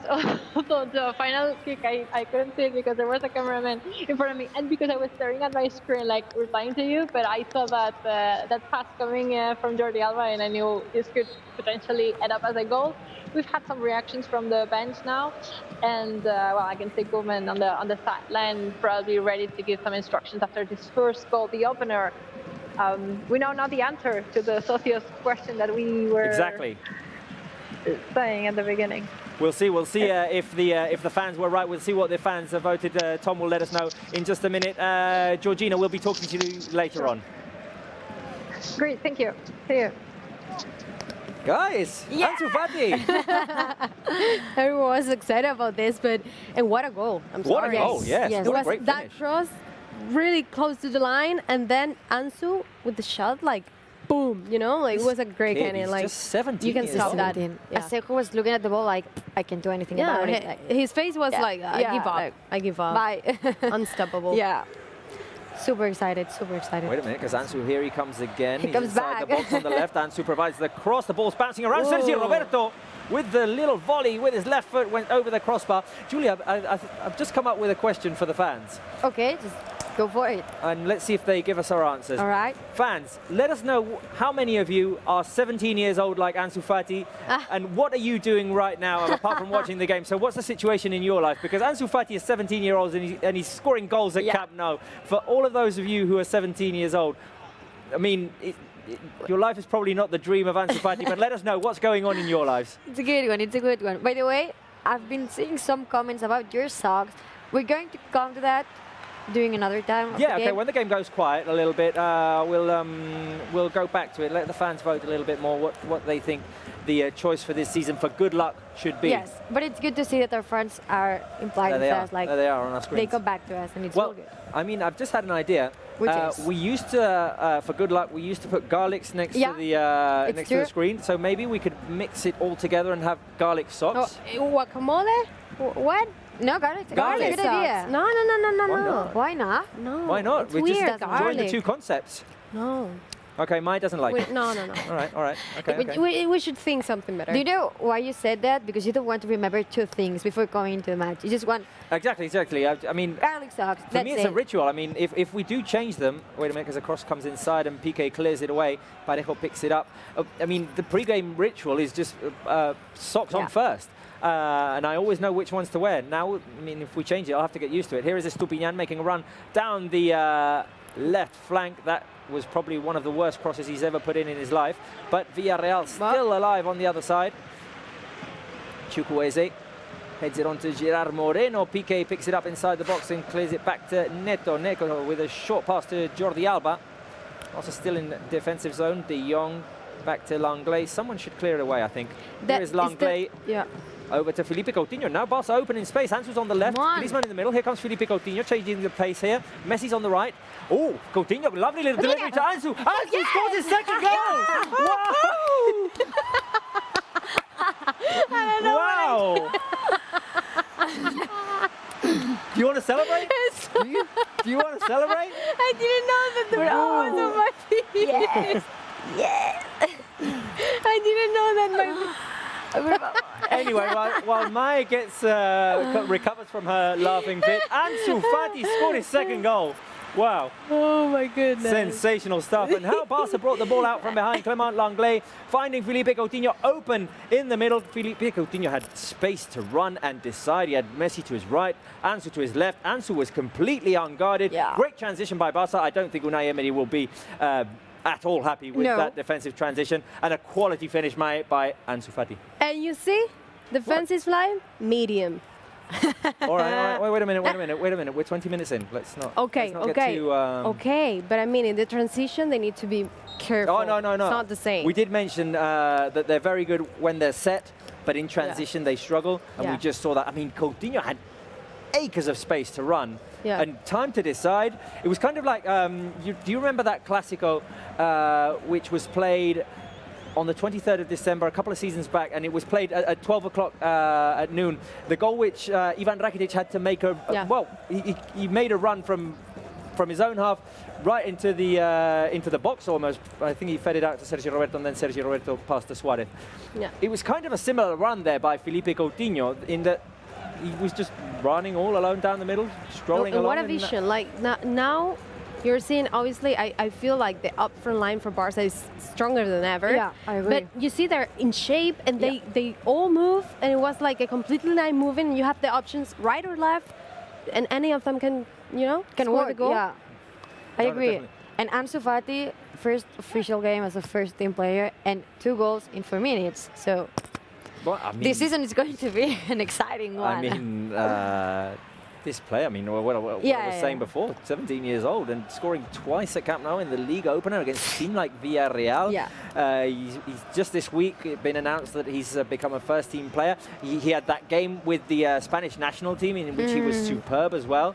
So he's getting onto the international stage and becoming, well, an important player very soon in his career. Here is Antoine Griezmann. Barca in transition again. Oh, and Griezmann could have seen Ansu alone on the left, but Barca still attacking. Here is Sergio Roberto inside the box. The cross by Sergio Roberto, failing to connect there with Messi and Ansu. Villarreal will clear. I'm liking what I'm seeing from Barca Yeah, here. me too. We're being very dangerous in transition. The only negative thing for me is that I feel like my prediction won't work because we're already 2-0 and it's just we're in the 21 minute of the game. So I think we're expecting many goals today. Maybe 5-0. Can I change it? No, you can't change it. No, but, I know. But hopefully it ends like you're saying. I mean, last season, it was kind of the same situation. We scored 2 early goals with Griezmann and Artur. Then Villarreal cut one back, and in the second half we didn't get any goals. Let's hope it doesn't end like that, because we like entertaining goals. We like. You promise. Sorry? To don't say anything negative. yeah. That's just bringing back a little bit of memory. I mean, Bad just reminding history. the fans what happened last season. It's bad history. We can't help it. Okay, Villarreal with the ball in their own half. Pressure by Lionel Messi. I like the pressure by Messi. I've seen him run back a couple of situations as well, trying to get in contact with the ball. We can talk to Tom Carter right now, and he's going to bring us the latest stuff that's happening on Barca's social media, on the website, just how the game is being covered overall on Barca's outlets. Tom, can you hear me? Yes, hi, Robert. Hi, Rob. How are you doing? Yeah, fine. Yeah. A sensational start to the game, and there's lots to talk about. Yeah, I can't believe it. I've been seeing all the data coming in from fans on the website and social media, and I barely had an eye on the game, and every time I look up, the scores change. So it's fantastic. So listen, I have a couple of stats for you. So we did a guess the score poll. Okay. So the prediction was much like the you guys in the studio. 3-1 was the most popular. 33% of people went for that. But here's the thing. We haven't scored 3 goals in a game since February last year. So I'm going to leave this with you. Who was the team that we played when we did score those 3 goals? In La Liga, you mean? You can Yes, tell me because we did score 3 against Napoli. But in La Liga... okay, we've got the predictions of Guess the Score now on our screen, and as you can see, the 3-1 was the most voted result. 2-1 was the second. The last time we scored 3 in La Liga, you say it was February. Guys, can you give me a little bit of help here, Julia May? February, 3 goals. If we don't get it in 10 seconds, we'll kick it back to you, Tom, because my memory is failing me right now. It seems like so long ago. No, we can't get it, Sorry, Tom. no. Let us know. Well, it was against Real Betis. Oh, it was against Betis. Yes. I had it in my head that we scored 4 goals in that game. Okay, so all right. Last game was yeah. But I have another stat for you that I'd like to read this out. So ANSU Fati scored 2 goals in this game. What percentage of fans do you think voted for him as the first scorer of the La Liga season? Okay, that's in the poll we had on our website, and I would think 20%. Oh, we've got it on our screens. Oh, I was fairly close. 25%. Wow. So, and there's been a lot of chatter on Twitter about how good he is at finishing, about how impressive he's been, as you just said, with the Spanish national team as well. So I think we're going to see a really good season from him. But we really want to hear from the fans as well. Wait a minute, I'll be manning because Ansu Fati is on the move again. He finds Messi inside the box, and Nasenko denies Messi. Busquets has it on the edge. we'll keep talking to you, Tom. Just let's see if Barca can keep this alive. Sergio Roberto will have to play it into Sergio Busquets, Coutinho, and Coutinho now switches it over to Jordi Alba. This could still be dangerous because Alba has space to put in a cross. Here is Alba with Ansu Fati, Coutinho. Barca just moving it from left to right now. Here is Sergio Roberto with the cross to the far post for Jordi Alba, who picks it up. Alba looking to decide. Here is Alba, the shot saved by Cinco. Okay, very quickly, Tom, because we have a corner kick. Okay, just I want to see, we want to hear from fans. So we have an email address set up, which is live@fcbarcelona.cat. Please send us all your images, your selfie videos, any reaction you have from the game, and we'll show it on screen. Okay, cool, definitely. Tom, we'll be talking to you later. Fantastic. Cheers, Tom. Another chance for Barca there. The shot by Ansu Fati, no, not Ansu Fati, sorry, Jordi Alba was saved by Asenjo, who's been quite busy in these first 26 minutes of the game. Yes. No, and we were talking about the Messi and Jordi Alba connection, but the Ansu Fati and Messi connection, wow. Wow. Well, yes. I mean, no, Ansu is like next to his teammates now, official in the first team. And he's a first-team player. Lionel Messi with a cross inside from the corner kick, and Asenjo managed to block it on the goal line. And in the last few games of the season last year, we saw Messi go straight for goal on several corner kicks, going for the Olympic goal, as they call it. And it's one that he doesn't have on his resume. I'd say only Olympic goal and bicycle kick are the only ones he doesn't have. The only one, do you think?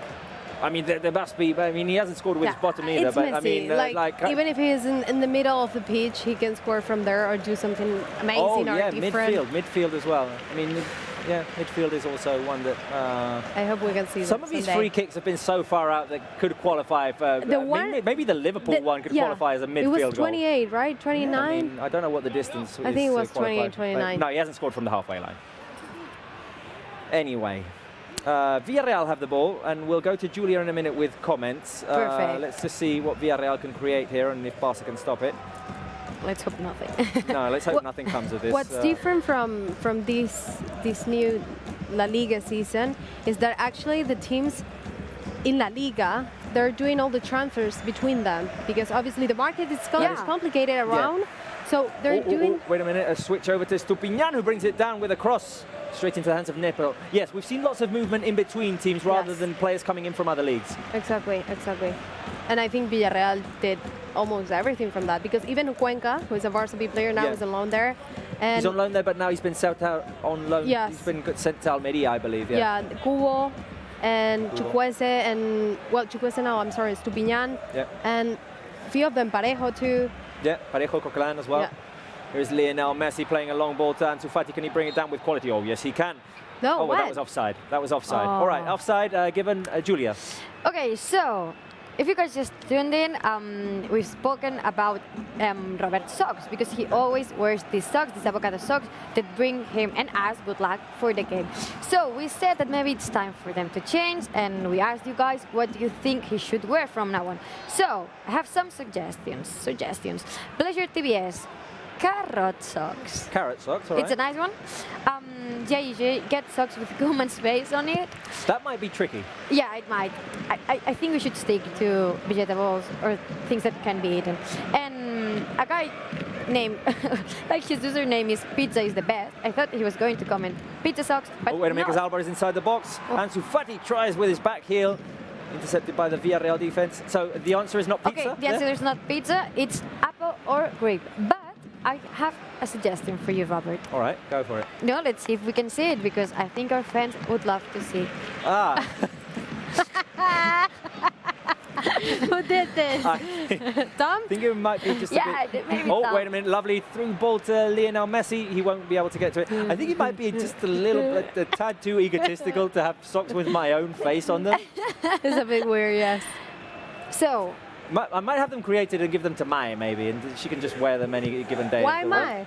Or Julia, I mean, just because I was talking to Julia and then I needed to reference someone else. You want me to wear your face, right? Maybe. Okay. So guys, you can still send in some suggestions. I think we should wait for the end of the game to decide what you're going to be wearing from now on. Okay, so fans can keep sending some comments. And I've also been gathering some comments. Wait a minute. Yeah, after this move, because here is Barca once again close to Villarreal's box. It's Felipe Coutinho linking up with Lionel Messi. Messi looking to find Alba on the left. The ball goes to Alba. Messi, Alba, Alba, Messi, Messi, Alba, and Alba can't get to it. Goal kick. Julia, more comments. So I've been gathering comments from where's people watching us from, and you're going to love it. Mohamed Manka watching from Gambia, Yves Zaman from the Ivory Coast in West Africa, Kakashi Gache from Nepal, Baster Chimutu from Tanzania, Mark Angel from Suriname, Andrés Compoverde desde Los Angeles, California, and like a really weird user watching us from Kurdistan. So all over the world again. A lot of countries were it's really late at night, right? Yeah, exactly. I mean, over in the Asian countries, it's going to be really late right now. Like sometimes the time difference Nepal, is 4 to 6 hours, and it's almost 10 o'clock at night here. Real fun. Yeah, well, Real first fans. game of the season. Exactly. You can't miss this. You can't miss this. We love it. And Julia, we definitely have to bring the map back because it gives us visual support, and the fans see the map and they want to get their country on that map. So we need to fight to get it back. I mean, the producers inside, for some reason, they don't like it, but we like it. So no, we do. And people used to insist a lot, like, "Hey, you're not painting that country. Exactly. I'm saying that country." Yeah, it's fun. You just send them in, and we're gathering. And and we used to say like all the countries during the first minutes of the game. Yeah, we should bring that back. We're going to bring it back. We're going to fight to bring it back. We're going to fight to bring it back. Okay, we'll fight. We're going to fight to bring it back. We're going to get Me New Socks to bring us good luck. Even though avocados are working today. I mean, 2-0 with half an hour played. But I think we have new coach, new players. It's time to change the socks. Yeah. New numbers for some of our players. And there is another issue that socks do get old. So, I mean, I'm not saying they don't have holes yet. They don't have holes yet, but obviously, I mean... I'm worried now. No, and they get cleaned after every show, but socks get old. I hope, well, thanks God we have this long distance here because I don't know where I'm afraid now. When we have the halftime break, I'll show you, I'll prove it to you that they have no holes and that they smell all right. Okay. Anyway, enough sock talk. 32 minutes and 30 seconds played, and Barca are looking very good in this league debut. Yes. Felipe Coutinho, very free in that central position, with Messi and Griezmann moving around him. Yeah, he's been participating a lot. I wasn't impressed by that Coutinho pass right now. No Coutinho pass. I don't know what Busquets was doing. Yeah, Busquets wasn't ready for the Coutinho pass. No. Not at all. Now here is Frenkie de Jong. De Jong driving forward. He has Alba to his left. Alba. I'm really looking forward to seeing the possession stat. We have it there. We have it on our screen. We have it on our screen right now. 62%. Oh, I thought it was higher. Like I would have said. I would have said it was higher. I would have said it was higher as well. Yeah. Here is Griezmann linking up with De Jong. ANSU Fati can he go for a hat trick? Here is ANSU Fati inside the box. Oh, he's taken down, and it's a penalty. Yes. Hat trick for ANSU today. Well, I mean, okay. Before we see it on our screens, guys, in the preseason, Lionel Messi let Antoine Griezmann take it. No. He just gave the ball back. Is it going to be Messi? Yeah. I have my doubts. Or I think it was clipped from behind there, Ansu Fati. I mean, in the slow-mo replay, the contact isn't... Oh, yeah, he's clipped. Yeah. It's just a minor of touches. The objective guy, if it is a penalty or not? I think it's a penalty. Okay. I think it's a penalty. Yeah, no, definitely. Messi. It's not being reviewed or anything. Well, Leito. We're not being told that it's being reviewed. And Lionel Messi could score his first goal of the season from the penalty spot. Asenjo is in front of him on the line of goal, seeing if he can stop it. But Lionel Messi won't allow that, will he? Here is Lionel Messi with the run-up. Goal by Lionel Messi. Well, Julia. Yes. Keeping our distance in celebration. Lionel Messi makes it 3-0 for Barca from the penalty spot. And it's, well, a dream of a start for Barca. Totally a dream. I mean, you're still recovering from that penalty because you thought Asenjo was going to save it. Because let's be honest, Leo, it wasn't the best of penalties. It wasn't the best of penalties. It went right under Asenjo, very close to him, to the right of Asenjo, to the left of Messi. And Asenjo almost got his hand to it. Almost. Still, it went in, so let's not celebrate talk about it. Yeah, let's celebrate it. Lionel Messi. His celebration. Smiling, as we like to see him. I think we should have that picture for the halftime or anytime soon. Messi smiling. We need to find a spot for. Well, we're going to bring in a new segment for post game, in which we're going to pick the photo of the game. So we need to create some sort of altar here in which we can... should do a wall, you know, with all the pictures for the season. Yeah. Could be a good idea. We need to figure that out. It's great because actually Robert was said at the beginning, it's a tough opponent. They already played 2 games in La Liga and having a 3-0 in the first half. Fine. Well, in all of our predictions throughout the show, Julia, Yumai, Georgina, Marc Brau, Penya Blaugrana, Krax as well, everyone went for 3 goals. Yeah. Well, that's been done in 35 minutes. Which is amazing. And I mean, it's an ideal. I mean, let's see how the second half, the first half ends. Sorry, because Villarreal just put the ball inside the box. Neto picks it up. There's a Villarreal player down. Let's see if the referee stops this or if Barça are going to keep going. Here's Jordi Alba. Alba is going to switch it over to Lionel Messi. Estupiñán intercepts with his head. If this stays this way, Coquelin is still down. Yeah. And the ball is going to go out. If things stay this way, it's an ideal situation to bring in the likes of Trincao, Pedri, Pjanic not so much because he's experienced enough, but the young players who, well, they won't have the pressure if things stay this way of like having to go and score because we need it for the win. Just go and add and play like they know how to. That's, I think, one of the reasons why Koeman prefers to be with the key players from now on, because it's the first game in La Liga, Camp Nou, all of them have 100 and 1,000 of experience. And I think probably it's a good match to prove them and to give them the chance. I don't know if we still have 3 substitutions or we're keeping that 5. Yeah, no. Forever it's going to be 5. That rule has been kept for this season. So, 5 substitutions, I think.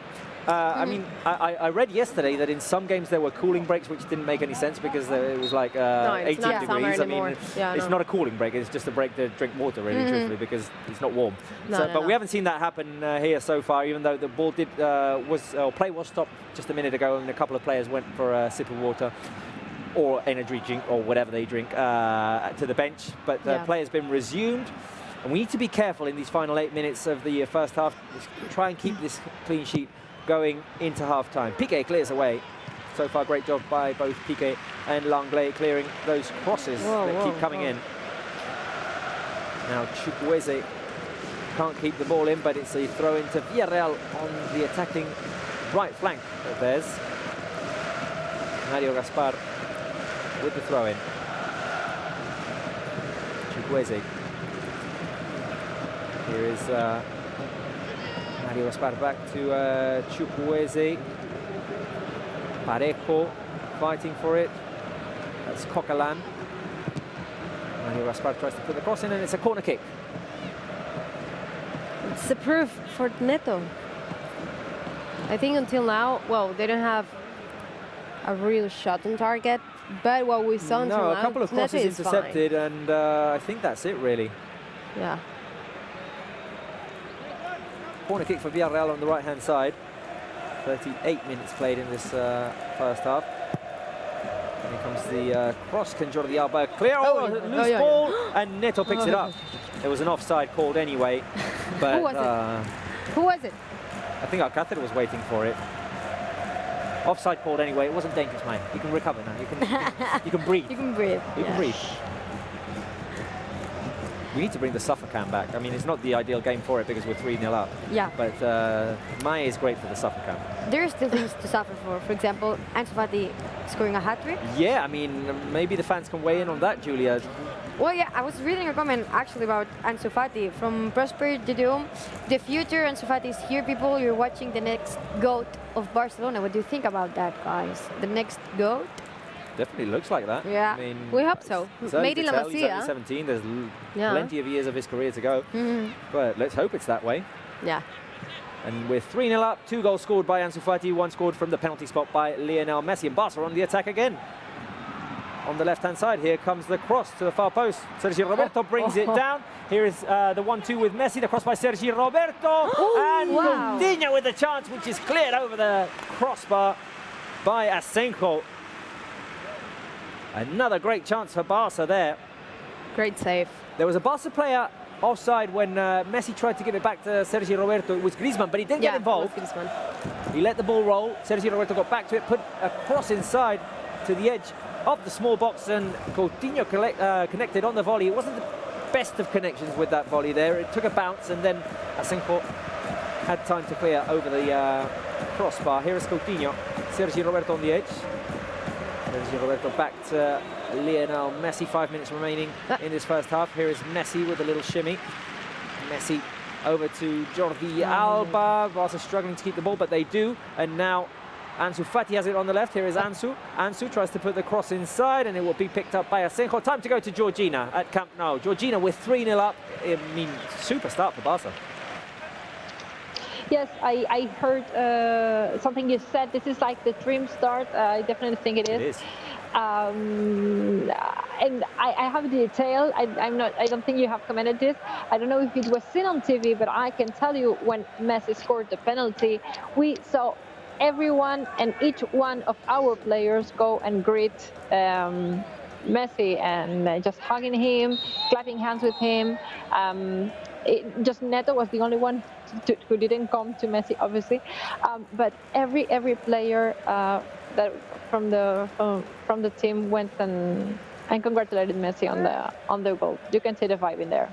No, definitely. They want to get the best player in the world involved in the team. That it's their captain up to, I mean, really and truthfully, and they want him to be at his best version. And Barca have been at their best version. What's going on the field, Georgina? What can you hear? And I didn't ask you before. Behind what goal are you, Neto's or Asenjo's? I'm behind Asenjo's goal, so I saw the penalty from very very close to it, which makes me far away from the bench. I can't really tell you what the bench reactions, but I can tell you the players are very motivated on the pitch. Each time that they miss a chance, we just had Sergio Roberto come here 2 meters away from us, and you could see he had some frustration because the ball wasn't close enough to the goal, which in any kind of situation this happens a lot of times in the game, but he was frustrated because one of it 3-0 up and it wasn't good enough. So I love seeing this in our players, to be honest. Wonderful, Georgina. Well, we'll talk to you now at half-time. There's 2.5 minutes remaining in this second half. Talk to you in a minute. Super. See you. Now Ansu Fati was fouled on the left-hand side by Mario Gaspar. It must be such a privilege for Georgina to be one of the only people in the stadium that's not a player or a coach. It's like they're playing for you, right? Like, exactly. This is my show. It's a special show. Yeah. Yeah, exactly. They're putting on a show for her. And it's a good show today with this 3-0 win so far, with 2 goals by Ansu Fati and 1 by Lionel Messi from the penalty spot. Shortly at half-time, we'll be talking to Georgina, we'll be talking to Tom, and the Penya Blaugrana in New York, and cracks Messi with a wonderful pass to Antoine Griezmann, driving in from the right-hand side. Griezmann stops and passes to Frenkie de Jong, who now makes a move. De Jong tries to get it into the middle between Coutinho and Messi, and then it was intercepted by a Villarreal defender. Villarreal don't keep the ball long because it goes out for a throw-in. I'm seeing Messi so involved, like he was doing a defensive work, and now he's doing great passes, always showing why Messi be Messi. Yeah. But it's great to see him like this. No, definitely. It's great to see, well, all of our players at their best version. And yeah. But Messi, like, season after season, and he's being great all the time. It's impressive. Yeah. And let's hope it's season after season after another season and another season. 400 years, amen. Let's now enjoy him that we have him this season, and whatever happens in the future will happen. But, I mean, we have him right now and we're enjoying him. From the beginning to find him. 1 minute left of regulation in this first half. Villarreal making a move. Now down the left-hand side, here is Estupiñán with the cross. Too long, it's picked up by Chukwueze on the right. Now Mario Gaspar. Mario with Chukwueze. Coquelin on the edge of the box, tries to put it back inside the box. Langley heads it not very far. Villarreal trying to move the shot on the turn by Gerard Moreno is well blocked by the Barca defense, and Barca will try to move out. Ansu Fati, I think, was fouled, but Lionel Messi picks it up and dribbles his way out of the pressure of 2 defenders. Messi still going. Yes, De Jong on the left. De Jong back to Lionel Messi. We're going to hit the 45th minute mark. Messi with the cross inside. Oh, Busquets is inside the box. And Barca score. But it was a Messi goal, right? Is that a goal? Yeah, no, it's a goal. No. I think it's an own goal. Barca 4, Villarreal 0. Wow. Yes, Julian. brilliant. Wow. I don't think it's going to go to Sergio Busquets. I think a Villarreal player got a touch on the interception and put it in his own goal. What a way to start. And the origin of this goal, with Lionel Messi surrounded by 2 or 3 defenders and just dribbling it out of there, of that situation, then just calmly putting a cross inside. Busquets is not offside. And I think it's Pau Torres who gets a touch. Yeah, definitely. It's a Pau Torres own goal. What a shame for him. So Barca 4, Villarreal 0. None of us get our predictions right because we all predicted wins with 3 goals. We now have 4. And we're going to have more. This is just a downer for Villarreal going into the dressing room right now because, well, they were already 3-0 down and now an own goal. Very painful for Pau Torres, one of the best defenders. I mean, he's gotten international calls. But don't trust Villarreal. No, well, no, obviously, but we're 4-0 up. So. No, 100%. The referee has blown the whistle. We're 4-0 up. 2 goals by ANSU Fati, 1 by Messi from the penalty spot, 1 by Pau Torres, which just happened off of a Messi cross. Guys, thoughts on this first half? Julia, go ahead. Okay. For me, it's amazing. I can expect this. Like, I thought like gonna be a really tough game, but seeing this 4 goals, the guys playing so well, seeing the lines working really well together, that good understanding between them, the forward line, the midfield, Neto. It's amazing to start La Liga like this, and I really hope we can score and maybe see some minutes of Trincao, Pedri, and good signings. Like, yeah, no, definitely. What can do? Definitely. We're looking forward to see our new signings, new faces in Barca. Julia, I mean, we've seen that the fans are very excited about everything that's happening, and it's a dream of a first half for Barca. It is, and for me, I think we've seen the best version of our players. Like, they were all in full shape. They were all attacking, pressing. We had control as well. I think that's the most important thing for me. The best version of our players. Like, they're all back. They're all happy. They're scoring games, and I think that's for me, that's the best. And as you said, I was reading the comments, and it's good to hear that our friends are also happy about what they're seeing, and that it's like all going back to normal.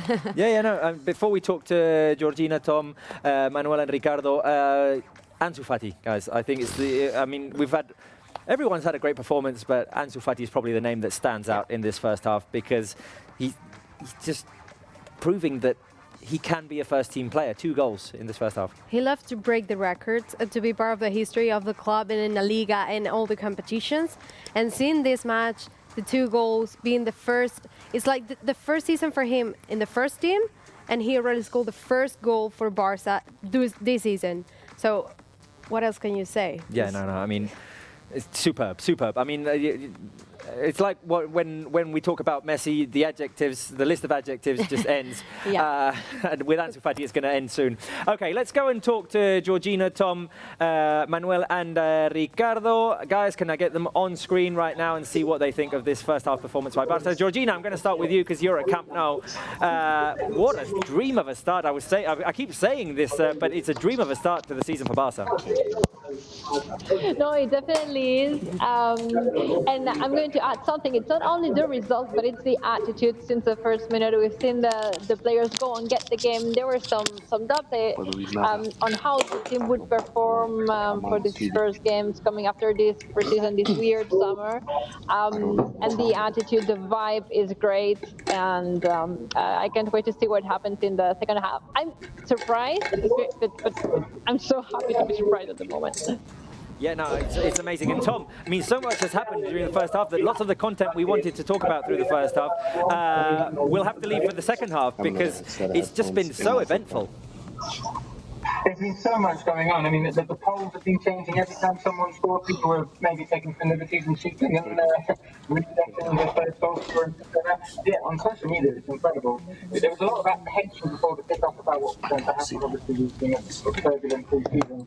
But no, it's all positivity. It's fantastic. It's been a while since we've seen it like this. Everyone's talking about ANSU, about Messi being back playing with a smile on his face. His team have been chatting really well in the first half. They're lucky to find 4 goals. It's been fantastic.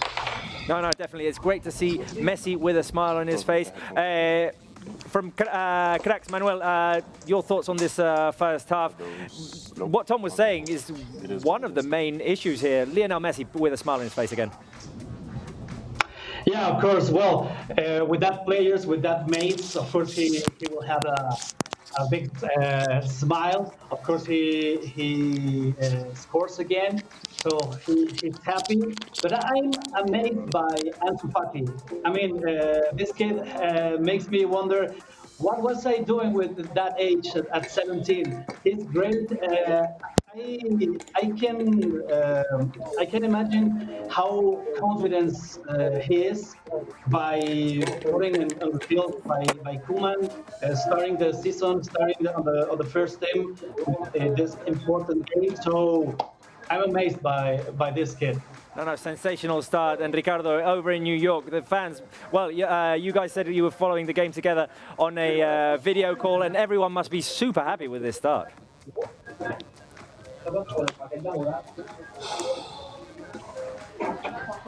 I'm not sure if Ricardo can hear us. Yes.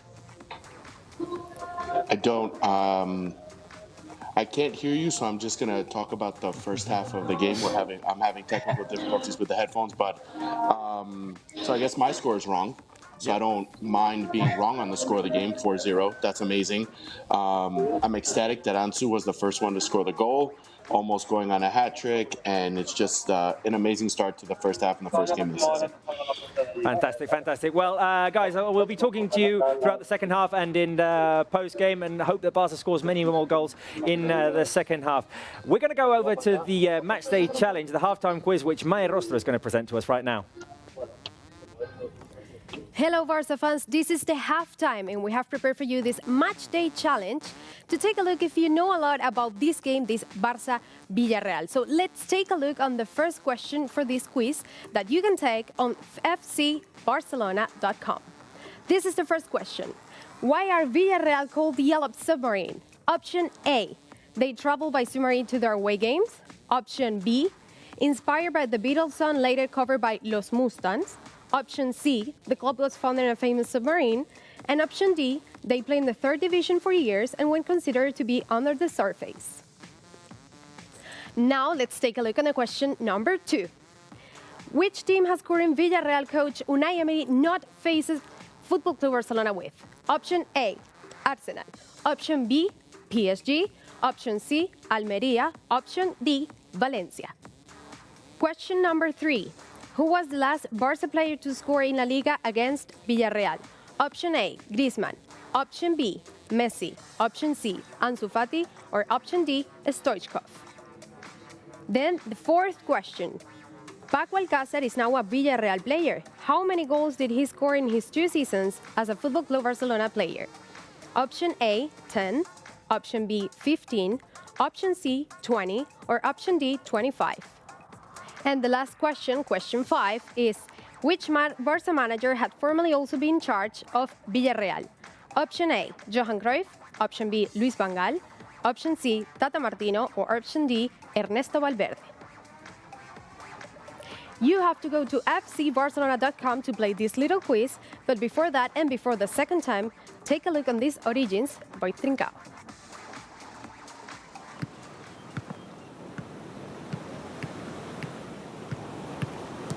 Desde que me lembro tenho uma bola nos pés e a partir daí começou a paixão. Viana significa a minha infância, significa vários anos que eu passei aqui de bons momentos. Foi aqui que eu comecei e então significa uma casa para mim. Somos uma família que estamos sempre muito juntos, muito unidos. O meu pai sempre me ajudou bastante na mentalidade, sempre me ajudou a perceber que não era fácil, que tinha que trabalhar. Eu recordo-me dele apenas com um ano e meio, já a jogar comigo muito a sério, porque ele gosta muito de ganhar, ele não gosta nada de perder, detesta perder.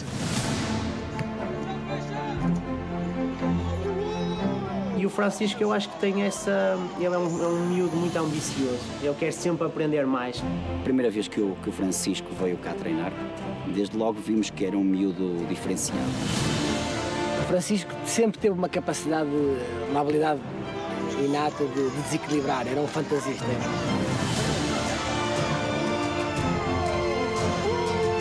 É sempre a mesma coisa, faz sempre isto. Pega na bola, finta todos e marca.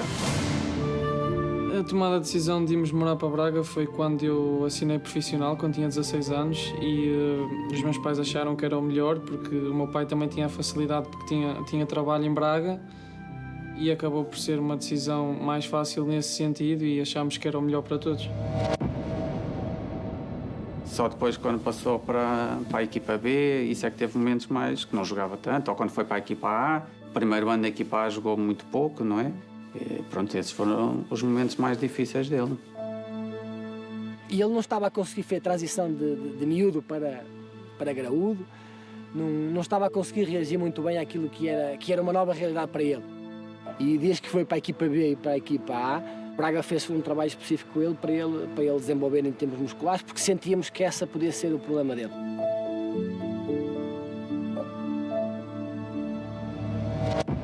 A nível mental e emocional, eu sempre senti o Trincão fora de série também. Eu acho que ele, de uma forma inconsciente, ou até muito consciente por parte de pai e mãe e família, ele desenvolveu ali uma componente mental e emocional muito forte. E eu sinto que o Trincão, para onde quer que vá, ele tem total confiança nele. Ele nunca encara as coisas como uma derrota. Ele encara sempre as coisas como uma oportunidade para trabalhar mais e evoluir para depois conseguir as coisas. A partir do momento que o Francisco se compromete com uma coisa, tem que cumprir e levar aquilo a sério. Na minha opinião, acho que é daqueles miúdos que é uma inspiração para todos os outros. É uma inspiração para todos os outros. No sentido que ele mostrou que é capaz. Ele mostrou que é capaz.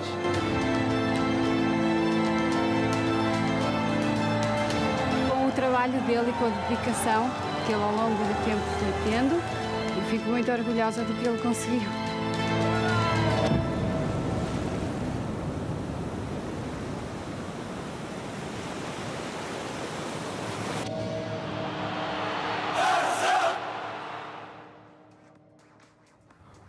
The origins of Trincao, that is one of the contents you can go and see on Barça TV Plus. Be sure to do that because it's really, really interesting. And Trincao, one of the players we might be seeing in this second half. We hope so. I hope so, and everyone here wants to see him, of course. But I want to say that actually, Robert, and Barça TV Plus, you will find all the regions because you have many different episodes with the players. A lot of coming because they're preparing all the content. But this one of Trincao, if you want to know about Viana do Castelo, his family, what he wants, and secrets, you need to watch it's interesting to know everything about our new players because Trincao is relatively unknown to us. I mean, he didn't play for one of the biggest teams in Europe, and he's young, and we need to find out about him. So you can go and do that on Barça TV Plus. Let's go back to the game. Shall we go back to the game and have a look at the numbers, the game stats? Mai, let's go through them. We'll get them on our screens in 3, 2, 1, go. All right, so 4 goals to us and none for Villarreal. Mai, we've had more possession. 61% for Barça and 39% for Villarreal. Shots, 8 shots for us and 2 for Villarreal. On target, 5. That we're really, 5 shots on target and 4 goals. Yeah, really efficient. Which is effective, yeah. I don't know if the Pau Torres own goal counts as a shot on target, so maybe it's 3 and 2. I'm not sure what counts there. I don't know. Well, the Jordi Alba shot. And the Coutinho shot was saved. So yeah, the Pau Torres own goal doesn't count. Anyway, we've had 4 corner kicks and they've had 2, just 1 offside called in the game. We've created more passes than them. 350 for us and 222 for them. Yep. And the passing accuracy, 88. Well, in the Joan Gamper Trophy, we have 92. Yep. But let's see, it's good. I mean, being the official match. High number of passes. We're on route to 700 passes, which is more or less what we've been averaging over the last few seasons. 88% passing accuracy means we're passing the ball well. And what I like is that we've created already 8 shots, 5 of them on target. That was something that we were struggling to do in the last few games of last season. We missed that because last season we have a lot of shots, but on target was less than the half. Yeah. And right now we have more than half. It's like, it shows you like the team is really effective right now. Definitely, definitely. Julia, you've been following our live chat and the fans must be ecstatic. Yes, they are. They are super excited for the game they've been seeing up until now. And let's hope it continues this way. I've been gathering some of the comments of where's the people watching us from. For example, Gary Brewer, I'm from Telford, England. Francois Vincent Leo from Catalonia. Jesus Martinez from Los Angeles. We have people from Kenya. And also Srika Siena from India. So keep sending in your comments, keep telling us where you're watching us from. Also, if you just tuned in, we have like let's say, well, something related to Robert's socks, Robert Avocado's socks. They're good luck socks. So our fans are commenting what should he wear from now on. So if you want to send in your suggestions about this, feel free to do it. And if you want to tell us, like, what are you doing right now? Who are you watching this game with? Anything you want. Or favorite snack foods for watching the game. Robert asked a question before, and we haven't gotten any answers about that. I think you should do that. If you're 17, which is the age of ANSU Fati, what are you doing right now? How's your life? Like, tell us something. Because, for example, he's just playing his first game, first official game as a first-team player, and he's just scored 2 goals during this first half. Both in 4 minutes. So just tell us, if you're 17, where are you and what are you doing with your life? Yes, definitely. Villarreal have made a substitution. They've taken off Paco Alcácer, who is sitting on the bench not looking very happy at all. No. And Manu Trigueros is the player who comes on. So an extra midfielder for Unai Emery, looking to kind of control the situation a little bit more. Well, with the 4-0, it's not easy. But at least he's trying at a good time, because you start the second half with another substitution. It could be something new for the team.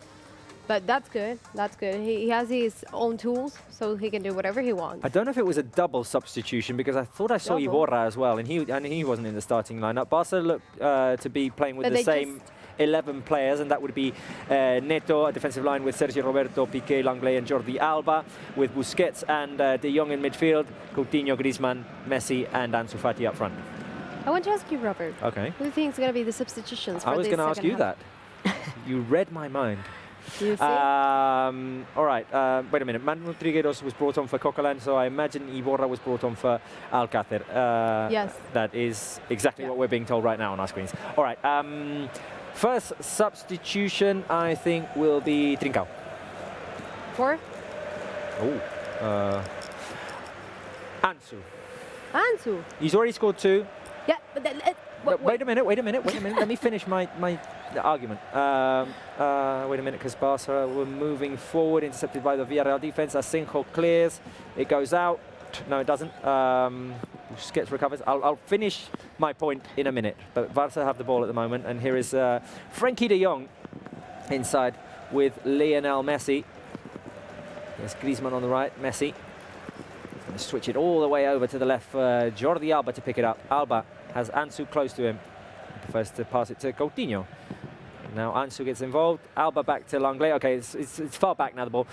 I'm saying Ansu because he missed 2 preseason games. He was dealing with an injury. He played a few minutes in the, a few minutes. He played for an hour in the Gamper Trophy.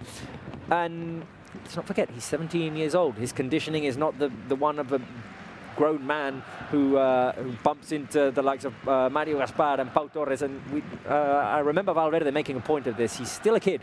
He's still a kid. So we need Luis to... Enrique said it too. Yeah, exactly. So we need to, just limit his minutes within reason. But if he stayed and he can score another goal... All right. Well, no, okay. It's a hat trick. Okay, let's put our points together. Ansu scores early in the second half and is then taken off for Trincao. Do you like that? You happy with that? Yeah, you are. All right. Goal kick for Villarreal. Who was your pick to come on first? Oh, look at that! Fireworks! Oh, fireworks. Wow. Camp Nou, Do nice. we celebrate something? Yeah, oh, we of course, we are celebrating. It's the but it was local festivities in Barcelona. Yes, but the fireworks are always on the Sunday. Yes. So it's Sunday night in Barcelona, and we have fireworks. And it's not to celebrate Barca's 4-0 win so far against the Villarreal. It's to celebrate the local festivities of La Merced. But but it's nice. It's nice. It's a nice atmosphere to be playing in. Yeah. Here's Jordi Alba on the left. Coutinho's inside the box and receives the ball. Coutinho plays it out to Sergio Busquets. De Jong. Now Jordi Alba with a cross inside. And Mario Gaspar clears it away for a throw-in on the left-hand side. You didn't tell me your pick. I want to see Pedri doing his debut. Yeah, you want to see Pedri because he's your friend now. I hope so, but no. I think I must say that doing the welcome with him was exactly. That's the reason why I said, wait a minute, let's give context. That's why I was saying that he's your friend. He's not my friend, but I'm going to say, like, actually, he's really nice and he's a really good guy for what I know from that time. it's not too much time, but with that interview, I really felt like he's really excited about doing his debut in the Camp Nou. Yeah, the context is that Mai did the first interview with Pedri once he arrived at Barca, the welcome, which you can find on Barca TV Plus as well, can't you? Exactly. With Trincao, with Koeman, with Pjanic, all the interviews are there. ANSU on the edge of the box. Oh, lovely little pass inside to Messi, and Messi on the turn with the volley saved by Asenjo. The pass by ANSU, wow. You see? He has He to needs to stay. He needs to stay. Julia, you haven't given us your pick for first player to come in the second half. It's true, I haven't, and I would like to see Trincao doing his. I think we'll see both of them. It's just a, it's a question of possible, who comes in first. yeah. Might come in together. I mean, now we the might all question be is- right. But We might all be Pjanic, right. do you think he's... I think Pjanic is going to get his minutes as well, of course. Yeah? It's just maybe easier to make substitutions in the front line because we've got more players in the front line now Of than in course. midfield. Yeah, more options. I mean, he hasn't scored or anything. I'm just liking the freedom that Coutinho's playing with. Ah. He looks Comfortable. liberated. Yes. Yeah, you can see that too because he's doing the transitions.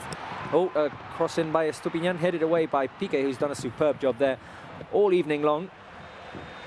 Hey, And now a foul on Sergio Roberto Mai. You were saying, sorry, about Coutinho. Yeah, that you feel like he's understanding well with Jordi Alba, Messi, Griezmann. He's doing the great transitions. He assists. I'm not that good with the memory.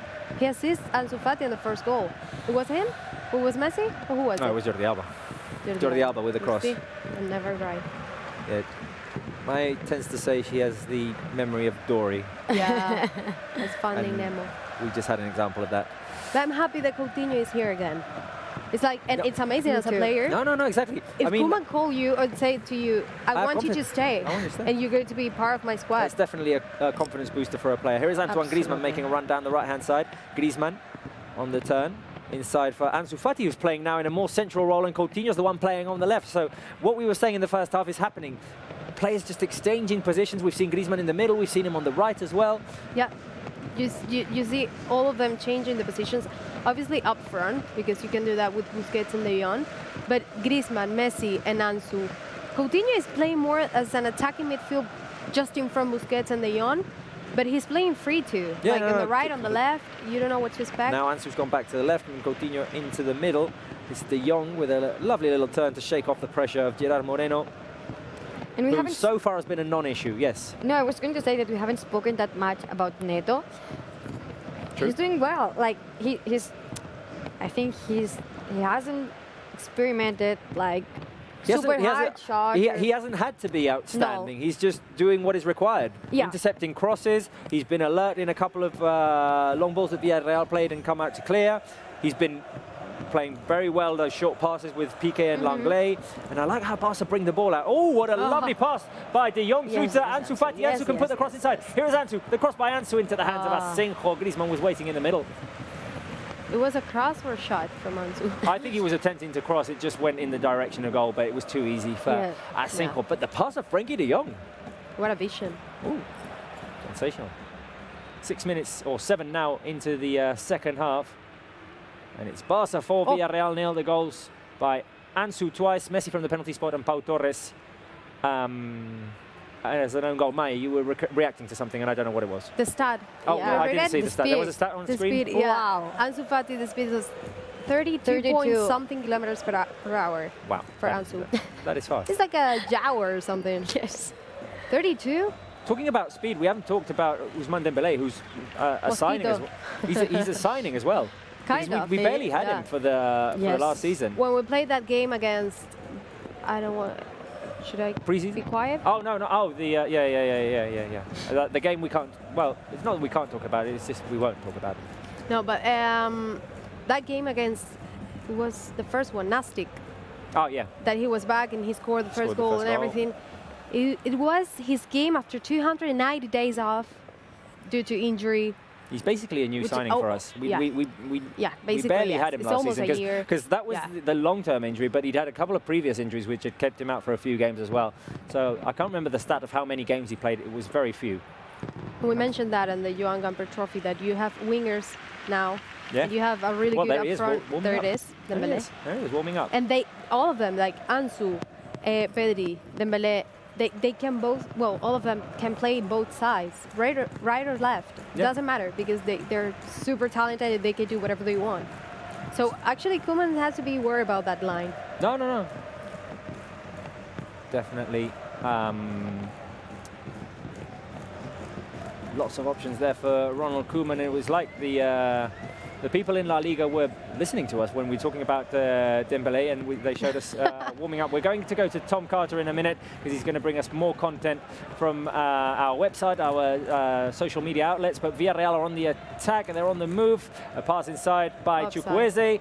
The goal scored by Gerard Moreno, but he was clearly offside. Tom, we barely talked to you during the first half because there was so much going on, but let us know what is happening on Barca's social media outlets, what's going on the website. We had the halftime quiz, and I think you're going to bring us the answers right now. I am. I will bring you the answers in just a moment to the halftime quiz. But yes, on social media still, everything's on fire. Lots of comments about ANSU Fati. I think the night sort of belongs to him. He's had a fantastic first half. I think we can show a couple of the tweets that we've seen on screen. But obviously a lot of the fans are talking about how he's performed in this first half. I don't know if we can see them or not, but yeah, I think so far there's just a lot of positivity, a lot of people talking about how the team are gelling, well together. Hopefully in the second half we can see more goals. And if we can't see those tweets, maybe we can look at the answers to the quiz. I know that many fans took part in that at half-time with Maya, and we wanted to know the results. So I'll start with the first question. The first question was, why are Villarreal called the Yellow Submarine? Well, I have a little hint here. There it is. There it is. So I'll produce them. That's correct. The correct answer was, of course, that it was inspired by the Beatles song Yellow Submarine, which was later covered by Los Mustangs. So congratulations if you got that one right. The second question was this: which team has current Villarreal inside the box? Sorry, Tom. The volley by Antoine Griezmann was blocked by a Villarreal defender. Now Sergio Busquets plays it out to Jordi Alba. Just hang on a second because ANSU Fati is inside the box. ANSU back to Messi. See what Barca can create here. Messi tries to get in between two, and the ball rolls away from him. Goal kick. Tom, the second question: which team has Unai Emery not faced FC Barcelona with? And I think that was kind of an easy one. The answer is, Tom? The answer is Arsenal. Yeah. Arsenal from the Premier League. Question 3: who was the last Barca player to score in La Liga against Villarreal? And the answer was the hero of tonight's match, ANSU Fati. Yep. The last one and the first one today. Question 4 was, Paco Alcácer is now a Villarreal player. How many goals did he score in his 2 seasons as an FC Barcelona player? And the answer was, of course, 15 goals. He had a very good 2 seasons with Barca. Had limited game time with obviously the players he was playing with, but he was a very good striker here. Definitely. And the last question was, which Barca manager had formerly also been in charge of Villarreal?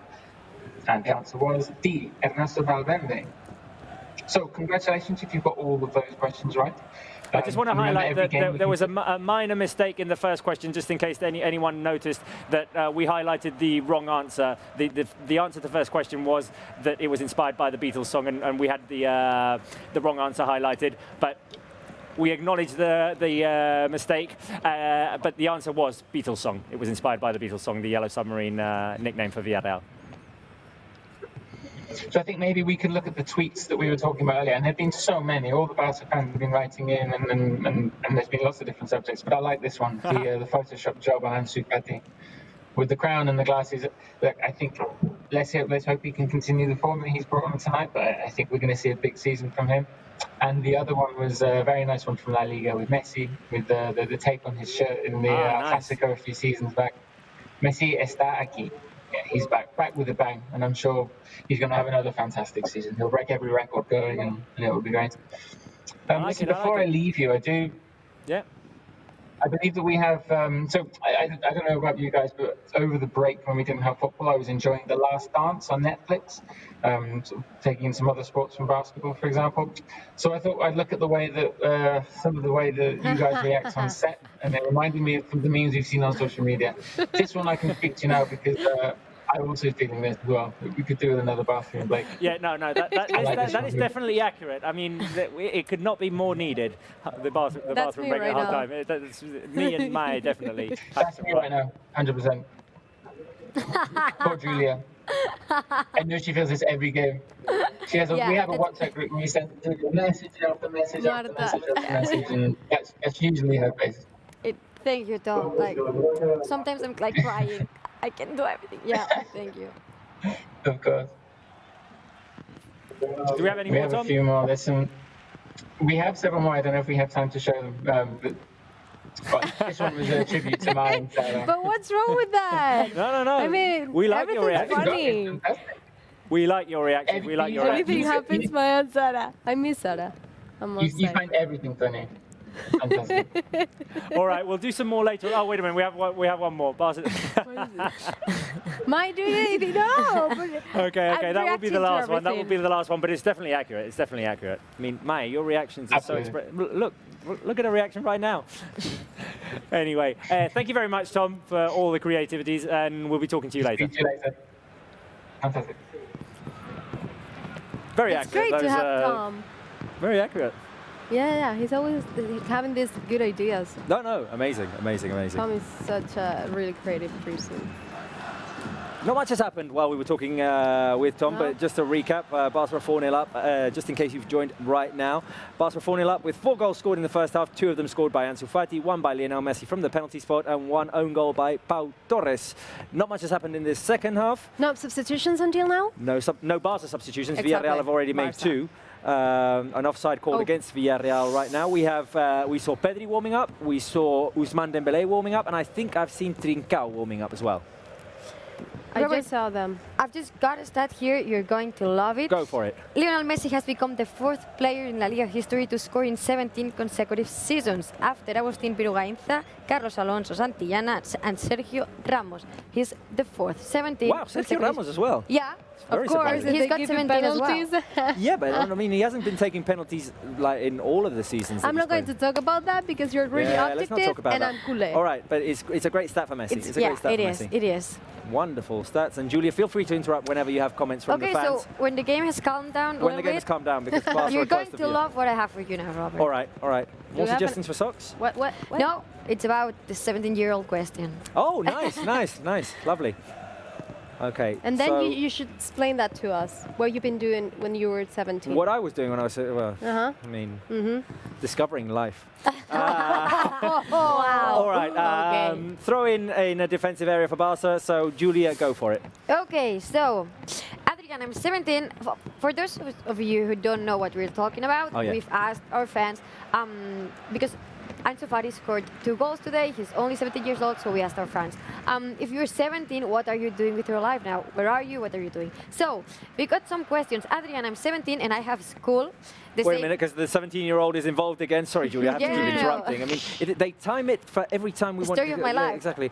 The story of your life. The cross by De Jong, intercepted by Asenjo, caught in the box, and Asenjo is going to try and play it out.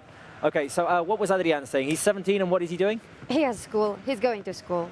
And this is the most common answer. I'm 17 and I'm a student. I'm studying high school. El Rey, I'm 17 and I'm watching this game. Yeah, like... Yep, yeah. Same of us. Hernandez Gaming, I'm working at Pizza Hut 38 hours and he's a professional player. And then some faces like... Professional what player? Football, I imagine? What? Professional player? No, cool.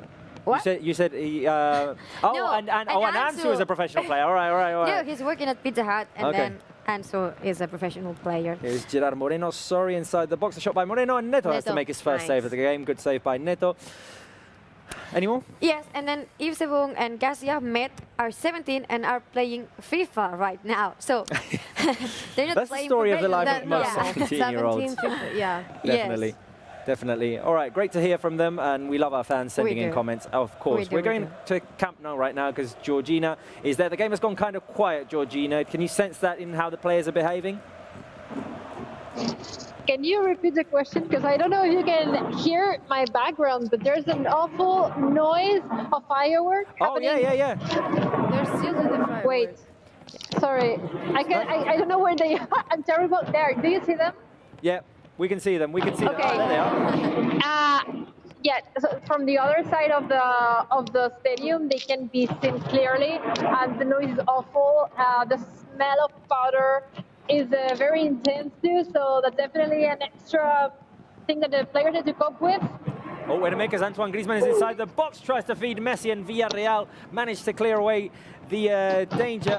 Georgina, my question for you was that the game has gone kind of quiet. Can you sense that in how the players are behaving, how they're communicating between themselves? Oh my God. I think it's impossible. Sorry, I only. Mark is saying the same thing as me, that he can't hear his colleagues. We cannot hear you. Shall we come back to you in a couple of minutes? Yes. All right, let's go back to Georgina in a couple of minutes when the firework display is over. All right. Here is Gerard Moreno feeding a ball inside the box, and Neto comes out to intercept. A good save by Neto, and now very alert to get to the ball first before Moy Gomez. Just to remind the fans that Georgina has fireworks there because it's local festivity in Barcelona, Las Fiestas de la Merced. Yes. It's not because Barça are winning. They have a firework display every year on the Sunday of these festivities. First game of the season and fireworks now. Yeah, well, we're 4-0 up. I mean, there'd be reason to do it, but I mean, kind of be. I imagine it would be expensive for the city if we'd had to do it every time we won. Here is Frenkie de Jong. De Jong to Busquets. And Barca moving the ball around. I think it's time for a substitution, guys. It's time. It is. I think we need something to give the game a little bit more spice. Yes, it is calmed down a little bit. It has slowed down a little bit. I mean, it is something that would usually happen with a 4-0 score at half-time. Now Frenkie de Jong running him forward, and he has Messi on the right. Here is Messi with the drive. Messi with the shot. Oh, the save by Asenjo. Wow. That would have been... The goal of the season, and this is the third match in La Liga. Wow. Wow. Lionel Messi. We've seen him score that kind of goal before, but I mean, just a quality shot. But Asenjo was in the right position to clear it over the crossbar. Coutinho's going to cross the ball inside the box from the left-hand side. Here is Coutinho with the cross into the hands of Sergio Asenjo. Barça 4, Villarreal 0. The goal scored by ANSU. Twice Lionel Messi from the penalty spot, and Pau Torres. Own goal for Villarreal. I'm being told that substitutions are going to be made, and I can see Ousmane Dembélé and Pedri getting ready to come on. Maya celebrating that. Yes, because I want to see him in an official match in the first division, and today is his day. He was in the second division with Las Palmas last season, and he's going to make his first division against the yellow team, Villarreal. The yellow submarine. Yeah, the yellow submarine. I point out that it's a yellow team because he used to play for Las Palmas, a yellow team also. Yeah. That's the only connection, really. Here is Messi passing inside to Felipe Coutinho. Ansu on the turn. Jordi Alba crosses it inside. It bounces off of Mario Gaspar and rolls into the hands of Sergio Asenjo. Those will be the first two substitutions made for Barca. Oh, wow. We have a slow-mo replay of Coutinho nutmegging the referee. Yes. Fantastic. That's something new. It's like, on our screens right now is Ronald Koeman giving his last instructions to Pedri, who's going to make his official debut for Barca. I have a feeling, I don't know him that well, but I asked him why the 28 when he was playing for Las Palmas, and he said because it has the 8 because of Iniesta, and he chose the 28 because of that. And I have a feeling that probably the 16 is because 8 plus 8. Matt? Whoa, okay, all right. We should ask him someday. Yeah, if you ever get to interview him again, ask him. Because the number 8 now for Barca. Well, I mean, we have Pjanic with number 8, Jordi Alba with number 18, and number 28 is a Barca B number. It's Ricky Puig. And it's Ricky Puig. Yeah. So, yeah, there were no 8s available. Villarreal trying to get a consolation goal here. The cross by Estupiñán bounces off of Sergio Roberto, and it's a corner kick for Villarreal. First for them, right? First corner kick of the second half for them, and we can now see that Ousmane Dembélé is getting ready as well, receiving the last few instructions by Ronald Koeman. Barca will make a double substitution, presumably after this corner kick that Villarreal will take from the left-hand side. We're going to hit the 68th minute here. Parejo. Villarreal on the left, Moy Gomez, now Parejo. Barca managing to keep Villarreal away from their goal at the moment. See if anything comes from this. Griezmann defending now. And Villarreal keep moving the ball around. Cross over to the right-hand side. It's going to go out for a throw-in for Barça in a defensive area. I think the substitutions are going to be made now, or maybe when the ball is in a less dangerous area. But we're going to go to Georgina at Camp Nou. I think the firework display has ended now. It's ended, and I was just saying I have never heard the show so loud and clear. Imagine the players. Is it possible for them to communicate on the pitch with this noise around us? Well, they're used to having 90,000 fans in the stadium, so I assume that nothing new. There's nothing new for them. It's just a different kind of noise. It's not the same. It's a different kind of noise. Anyway, Georgina, substitutions are being made right now. Yes, that's Dembele in for ANSU, and then that's going to be Coutinho for Pedri, who's getting his top flight debut against Villarreal tonight. Happy for him. We just saw Trincao also start his warm-up on the side of the pitch, so maybe he gets some minutes too and has his debut with Barça, his official debut with Barça today too. I think it's Pjanic and Araujo, the other two players that are warming up. They are on the other side of Camp Nou. Yeah, let's remind the fans that we Nou can make huge. 5 substitutions still. Yes, only 3 windows though, so only 2 more opportunities for Koeman to make the substitutions. Yeah. Georgina, I was asking you before that the game has gone kind of quiet, obviously, with this 4-0 result we went into half-time with. Could you see that in the communication with players? And do you think the introduction now of Dembele and Pedri will give Barca the spark we need to get the game alive again? Absolutely. I think it's a perfect description. The game went quieter at the beginning of the second half, obviously because of the result. But I'm sure that all the players that come into the pitch now will bring this extra motivation to the team to keep pursuing more goals or at least more chances, keep creating, keep having this flow that we'll have to get more and more throughout the season. So I'm expecting to see more stuff coming from Barca players, goals, and I think it can happen. Hopefully we can get more action in the second half. Dembele has the ball now. Anyway, Georgina, we'll come back to you in a few minutes, and obviously we'll be talking to you in post-game as well.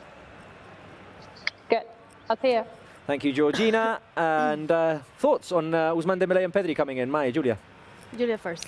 So, really excited to see them both on the pitch. Really sad that we're not getting ANSU hat-trick today. Yeah, I mean, that was an option, obviously. Oh, because, wait a minute, Jordi Alba provides the cross and Messi heads it out. And Messi frustrated there because he had a very good look to score his second. Great cross by Alba. Messi with the header on the edge of the small box. And he just twisted his head a bit too far and the ball went out the opposite way. It's amazing. That's the chance for Barca. Yes, Julia was giving her thoughts. Mai, Pedri and Dembele. Pedri and Mai. No, I'm happy for them, and I'm happy to have a coach who trusts the young players and who's giving the chance. As you say before, Dembele is almost like a new signing for us because of all of the time he was out of the ground. So let's see how this goes. But I feel like this is good. To prove that actually the young players have the chance and they can show why they're talented. Yeah, and also when Coutinho came out of the pitch, he stopped for a while to spoke to Koeman. Like, that's weird, right? Yeah, it's really weird because usually players just wave or say shake hi, their hand, shake their hand, and then they go and sit on the bench. But Coutinho stopped there and was talking to Koeman for some seconds, like maybe 15 seconds. It was weird, but I liked it a lot because it's usually colder, like, hey, we'll spoke later. And no, they stopped, they talked a little bit. They were like pointing out something on the pitch, commenting. Oh, wait a minute, because Frankie de Jong lost the ball in a dangerous position. Villarreal trying to create something here. And they get a corner. No, goal kick. All right, it looked like Langley was the last player to get a touch. Actually, Koeman was asking him something about the pitch, about position, something like that, because it's what you said. Like, Coutinho was pointing the pitch and saying something, and that was weird, but good. Yeah, they have communication. Yeah.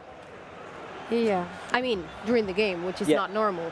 No, exactly. Villarreal, I think, are going to make a substitution now. Take Kubo, who played for Mallorca last season on loan, is now on loan at Villarreal. He's going to get some minutes, and he comes on for Samu Chukwueze. And just to remind the fans who have just tuned in, the goal scorers for today's game are ANSU Fati, he scored twice, Lionel Messi from the penalty spot, and Pau Torres, an own goal for Villarreal. Those were 4 goals that were scored in the first half. So far, a goalless second half, hopefully with the introduction of Pedri and Dembélé, and maybe now Trincao or Pjanic as well. We'll manage to see Barca score at least another goal. Araujo was warming up, Georgina said. Araujo was warming up as well, yeah. Well, and Koeman trusts him because... Well, right now he's the 3rd central defender for Barca. Exactly.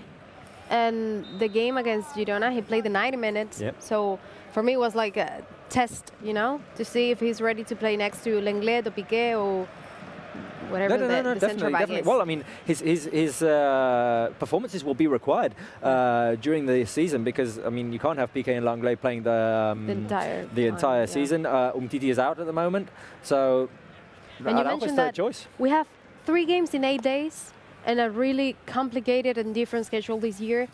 We have, you said it before, the Champions League draw like next Thursday. The same day we have the game against Celta. And I have schedule. Jordi Alba, sorry, Maya, with the cross after a good transition. The pass from Dembélé and Alba with the cross, which was intercepted. Oh, wait a minute. Alba now resting. Looked like he had some trouble. Oh, Busquets. Oh, Busquets might have a little bit of blood on his on his knee. He's trying to just like wipe it off. The referee's telling him that he can't play with blood on his knee, and he's urging him to go to the bench. Busquets will have to go to the bench. Walk off. He's avoiding the situation. Yeah, he's got a slight little cut there on his kneecap. Pjanic, Trincao, they're ready to come in. Oh, right behind us, yeah. Yes. Okay. And I don't know if Araujo. If anyone else. Okay, so we've got right now on our screens Miralem Pjanic, the former Juve player, now a Barca player wearing number 8.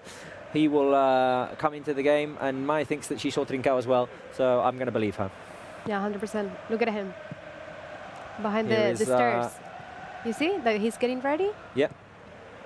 The Alba trying to feed it through to Messi. Oh, Messi on the left-hand side. Messi has time to cross. Here comes the cross by Messi. And it's intercepted by Gerard Moreno, cleared for a corner kick. Another one on the left-hand side for Barca. I have Robert as that really to Ansu Fati. I think I'm going to wait until the corner kick. No, yeah, okay. Maybe let's wait until see if Barca can create anything out of this corner. Lionel Messi's going to cross it inside straight away this time. There was a push inside the box, call against Barca. Julia, go for it. So, between Football Club Barcelona and the Selección Española, Ansu Fati has scored 7 goals in his last 9 games, being on the starting 11 in all those games. And he did that in with only 9 shots on goal. And he also created 2 penalties in the last 2 games. Yeah, exactly. 1 today and 1 with the Spanish national team. You say 7 goals in 9 attempts? Yes. Wow, that's impressive. He is 9 attempts on goal, yeah. Ooh, amazing. Barca win the ball back and can create a chance in transition here. Pedri was fighting for it. Villarreal regain control of the situation, and Pjanic and Trincao are waiting to come in. So with this, it's 4 substitutions. We have 1 left. That would leave us with 1 left, exactly. Who do you think the players who are coming off are? Coming off? If it's up to me, Busquets for Pjanic. Yeah. And let's see, because I'd say Busquets and Griezmann. Yeah, I agree. I was thinking about Griezmann. Griezmann is one of the players who's taken off. Just because I'm not putting Messi in the equation. So he was the only one left. He was the only one left in the attacking line. So Griezmann off and Trincao on, and let's see who comes off for Miralem Pjanic. It's Sergio Busquets. So the full substitution for Barca is Busquets off, Pjanic on. Trincao and Pjanic will get about 30 minutes plus added time of play. And we're excited to see them, these new players. Yes. Definitely in an ideal situation for them to feel comfortable, this 4-0 result. There's no urge. But even so, I feel like they have a lot of confidence. Like seeing the young players, not experienced players like Pjanic, because we already know he has the experience and he's not old, but he's 30 years old. Yeah. But the rest of them, with 17 or they're 20 or they're 21, and they prove like they have the confidence. It's like nothing big for them. It's how you feel when you saw them. Yeah, I mean, and we're going to need that kind of confidence because, as you were saying, Mai, it's a packed schedule, and we'll be talking about the Champions League in very few days. I mean, in less than a month now. There's the Champions League draw on Thursday. We'll know who we get in our group. And I think our Champions League debut is set for the 20th, 21st of October. No, we have... Which is someone's birthday, by the way. I just want to remind that. Whose birthday? His. Mine. I probably get Champions League on my birthday. I get the Hopefully Clásico on my birthday. You get a Clásico on your birthday? Well, technically not, because it's the 25th and my birthday is the 26th. But it always happens. During my birthday. I remember last year as well. We yeah. couldn't have you because you were off celebrating your birthday and you weren't on the show with us. It's true. It's true. But I thought I came for my birthday. I think I seem to remember. I seem to remember that we had lots of birthdays in October. Yeah, it was crazy. Our director and our mixer, Mauri and Sergi, are on the 3rd of October, and we had lots of cake in last October. Unfortunately, this year we can't have cake because we're not allowed to have food in here because of COVID restrictions, but we'll sort out something. Yeah. We're not going to give Mauri anything because he's actually abandoning us for his birthday. He won't be with us. That's our director. He doesn't get a present. So he's not going to get a present because you only get presents if you're actually here on your birthday. Sorry, not so sorry. Sorry, not sorry. Anyway, let's go to Tom because he's going to tell us more about what's going on social media, Barca website, all the Barca outlets. Hi, Rob. Yeah, we're having a great time here on the match page on the official FCBarcelona.com website. I was just taking a look back at the start of the game. So as you know, our fans gave us their score predictions. Yeah.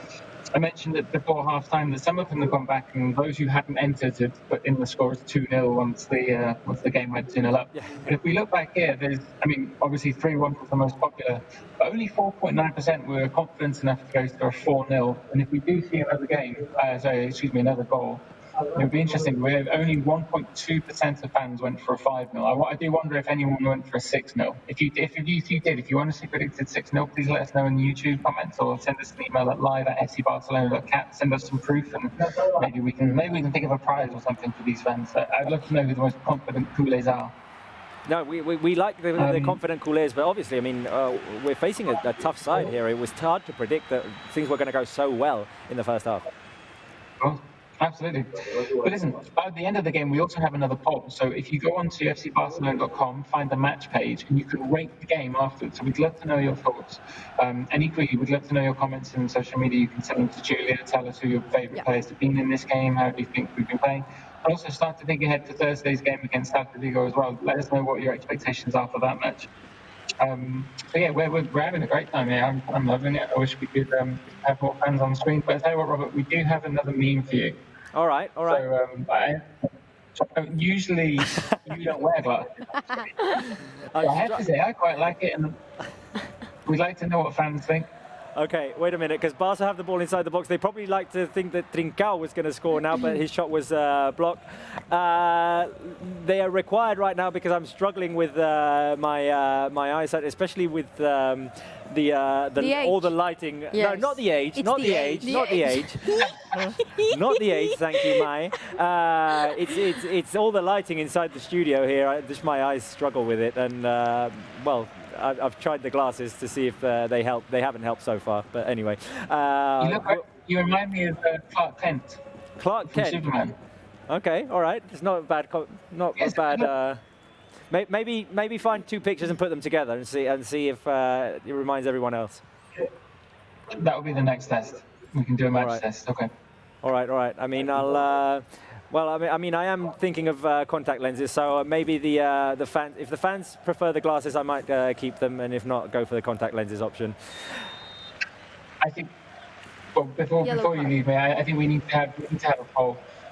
Number 1, glasses or no glasses. Number 2, what will be the subject of your new socks? And number 3, we need to think of a birthday present for you in October, which I think we can match all these things together. We'll present you with some new Barca socks. All right. Well, maybe those can be polls that we do on Thursday. Thank you very much, Tom. We'll talk to you in post-game. Cheers, Tom. What was that going on between Gerard Moreno and Piqué? And no, the referee showed the yellow card to Gerard Moreno because of that. I think there was a bit of frustration going on there. Yeah. 5 minutes of the game. Yeah. Carlos Baca's going to come on for Villarreal. Funes Mori came on as well. Villarreal making their final substitutions. They'll made a total of 5. Barca still have 1 left, and we saw that Araujo was warming up, so maybe he'll get a few minutes. Probably. Gerard Moreno off, Baca on. Final minutes of the game, as Tom said, don't forget to go on to fcbarcelona.com and rate the game. And what do the fans have to do right after Match Center? Go to Barça TV Plus and subscribe, because you're going to have the best content ever with the highlights, the reactions, and all the best in the post-match analysis. Barça TV Plus. We are going to show you the highlights right after the game. All of the goals we've scored in the first half, 2 by Ansu Fati, 1 by Messi from the penalty spot, 1 own goal by Pau Torres. And there'll be plenty coming. There'll be player interviews. Oh, wait a minute, because Villarreal are inside the box. Good defensive move there by Pjanic to get in front of Trigueros as he was ready to shoot. And yeah, as I was saying, we'll have player interviews, we'll have the press conference, we'll have the highlights for you, all of the reactions, so don't forget to go over to Barça TV Plus once the Match Center is over, and we'll be showing you all of that. And the people who are watching us from YouTube, they need to subscribe, because just a few days ago we were 10 million subscribers. We hit 10 million. And now we're at 10,300,000 something. Yeah. And we need more. You need to subscribe. No, subscribe to YouTube, definitely. Yeah. Okay, being told that we can go back to Georgina one final time before the game ends. Georgina at Camp Nou as Villarreal tried to put the moves on there. Things still kind of quiet, but Barca have put in all of their new signings, or some of their new signings. No, all. Pjanic, Trincao and Pedri. So we're seeing from them. Yes, well, and at the moment you just say that, and Pedri's having the ball. We like the energy they are bringing, how they go for every ball, even if it's. Let's have a look what happens here, Georgina. Sorry, because Dembele's inside the box. Oh, Pjanic could have, Trincao could have connected with the cross by Dembele, and it was cleared away by the Villarreal defense. Sorry, I had to interrupt, Georgina. No, I say they go for every ball, have the attitude, they have the energy. And the intensity, I'm happy for them that both of the 3 of them get to have their minutes. And oh, Pedri with a shot. Asenjo saves. Trincao. Georgina, you saw that just a fraction of a second earlier. Messi, and Asenjo saves again. A double chance there for Barca. You got the reaction just a second earlier from Georgina and then from me. But good move there by the Barca players. This is what I like from the new players. Sorry, Roman. No, I was going to say that that's what I like. Seeing these new players, they are very young and they are not afraid. They dare to have this kick, for example, Trincao from outside the box or barely outside the box. That's what we are expecting to see from this fresh air that has turned the team. Definitely. Well, it will have been a great start for Barca in La Liga. Georgina, we'll talk to you right after the game ends. Okay. Barca moving the ball forward inside the box. I think there was an offside. Oh, it wasn't called. No, now it's called. Yeah. I think Trincao was clearly offside there. So, Robert, do you want to go back to social media one last time before the game ends? Okay. So, more comments from all our fans. We have Muhammad Mustafa watching the game on one side of the screen and our commentary on the other. This is really good. I love this comment. It's one of our objectives. Sorry, yes. I got muddled up with words. It's one of our objectives to be the second screen. So you're watching the game, but we're keeping you entertained meanwhile. Yeah, and we love that you're supporting us. Bullseyes, Barcelona fans since 2009, 12 years old. I'm from Maldives, Asia, nighttime, 1:38. We have Dennis Gaitan from Honduras, Ari from Mozambique, Irman from Bangladesh, Marlai Sarmiento from Cuba, Arman, proud Malaysian fan, Leo Jomi from India, Mayali Belen from Texas, California, and good luck from Austria from 80 Gemcon. I'm fairly confident that if we had the map, it would be well colored in. We'd have so many countries. I love it because you're saying it so many times because you want to bring it back. I want to bring it back, yeah. I want to bring the map back. In case someone wasn't listening until now, bring the map. Bring the map back. Bring the map back. Map back. Anyway, 2 minutes left. The first half was the eventful part. I must say something. Sorry. Amy told me that we made a mistake actually. Did because we? said the goalkeeper was medium, and after this match with all that saves. Yeah, we could have not- put him in difficult. We could have put him in difficult, Yeah, even we're though sorry, we did score 4 Asenjo. goals. We didn't trust you. You're difficult. To be fair, I said difficult. I started off thinking difficult, Yes. but then it was you saying, I know. well, really? I knew. Mike, we can go back, rewind the tape. Mai was the one who said, really? Because for me, it's not a top 3 in La Liga. Well, yeah, obviously, but top 3 would be extreme. I mean, Ter Stegen, obviously, up the top, top, but top. that would be extreme. But then you have another 3. For me, they're better than Asenjo. Yeah, but we put them in extreme. Difficult. Yeah, That's right. the But end. we put him in medium. Oh, the shot there saved by Neto, who's not been very busy, but he's gotten the job done when he's had to. Absolutely. With that saves, he already saved like what, 3 goals? Clear goals? Yeah, With, not Neto, I mean Asenjo. And I'm happy that it wasn't like a really difficult game for him, because I think it will bring him so much confidence for the upcoming games, since Ter Stegen maybe won't be. I must say goalkeeper that for some days. I really miss Ter Stegen. Yeah, because you love Ter Stegen. I want to see him again. He was at the Joan Gamper Trophy. Oh, no, at well, the Grand- he's with the team, but... yeah, I want to see him again. We want, yeah, of course. He's one of our most you're important watching players. us. But so far, Neto's doing a great job. As you can see on our screens, don't forget to tune into Barca TV Plus after the game ends, because we'll be showing you the highlights of the game. We'll be showing you Ronald Koeman's press conference and the players' reactions as well. And you'll be able to follow that on Barca TV Plus. It's you super can easy. go onto fcbarcelona.com, and it's very accessible. Or put in the search Subscribe. Barca TV Plus and you will find the way. Yeah, exactly. It's very easy, very easy. Barca playing a long ball here. Trincao linking up with Messi. Messi on the edge of the box. Can he shoot? Can he find an opening? No, not so far. Here is Lionel Messi running out of options and angle. He tried to get it back to Dembélé, who was fouled. Oh. Dembélé goes down in a heap. We've hit the 90th minute mark. And we'll see how much time is added on. Take Kubo was the player who trod on the left foot of Dembélé. Clear foul. Clear foul. Obviously not intentional, but it's a foul. No, it is. It is a foul. And we're getting a replay now of the double chance that Barca had earlier with Trincao taking a shot saved by Asenjo, and then Messi denied again by Asenjo. We'll probably be seeing that in the highlights. How many minutes for extra time? What do you think? 3? 2? 3. I would Should say be 3. Well, substitutions have been made, but they were made in doubles, so yeah, 3. Not necessarily really to make this because any we're longer. already on it. Free kick to Barca. Will Messi go for goal? Oh no, the shot was taken by Pjanic. What? The angle was better for Pjanic because it was on the left-hand side, so it was better for a right footer. And Messi just, wow. Giving him the chance. Giving him the chance there. Very good. Yeah. If things had been 0-0, no, maybe Messi would have taken it. Obviously. I imagine the result has a bit of an influence. Oh, good recovery by Barca. Trincao to Messi on the edge of the box. Here is Messi. Looks for an opening. Messi. 2 defenders on him, and his shot is blocked.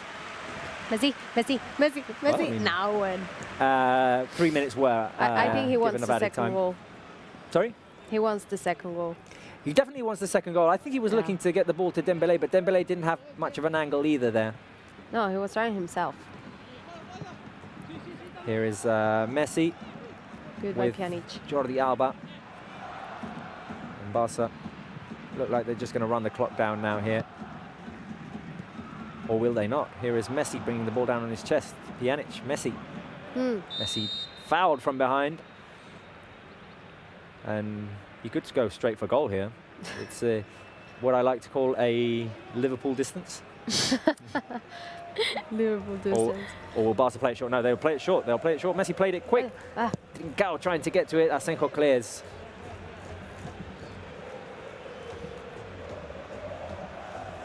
Throw in to Barca. Final 30 seconds of the game. Barca secured the 3 points. The first 3 points of the season in the first half. They got it done in the first half. They got the job done early.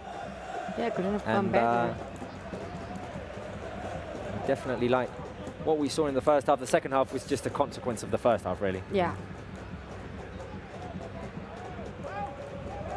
Final seconds of the game. Villarreal are going to try to get their consolation goal. It's Penya making a run forward. Here he is inside the box. The cross cleared away by Langlais. Piqué and Langlais have been superb all night long at clearing away those crosses. The referee blows the final whistle. The result in this first game of La Liga for Barça is Barça 4, Villarreal 0. The goal scored twice by ANSU, Lionel Messi from the penalty spot, and Pau Torres scored an own goal late in the first half.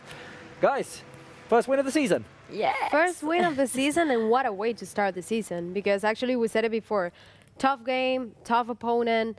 Is our first La Liga game, not for them because this is their third, but 4 goals in the first half. What an ANSU creations and goals and performance.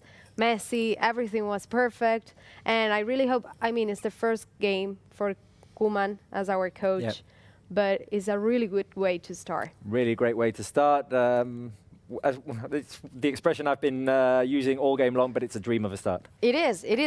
And also, these last few minutes, we've been seeing our new players and connecting very good with Messi, with all of them. And I think that's a really good sign of what we should expect from this season. We have so many new players, and just in the first game of this season, they started connecting well with our players, so it's a really good sign. Really good sign. We'll be talking and analysing a lot more during our post-game show. We're going to go and head over to Barça TV Plus now, so if you want to see the highlights, Ronald Koeman's press conference, the players' reactions, you have to head over to Barça TV Plus right now for the post-game show.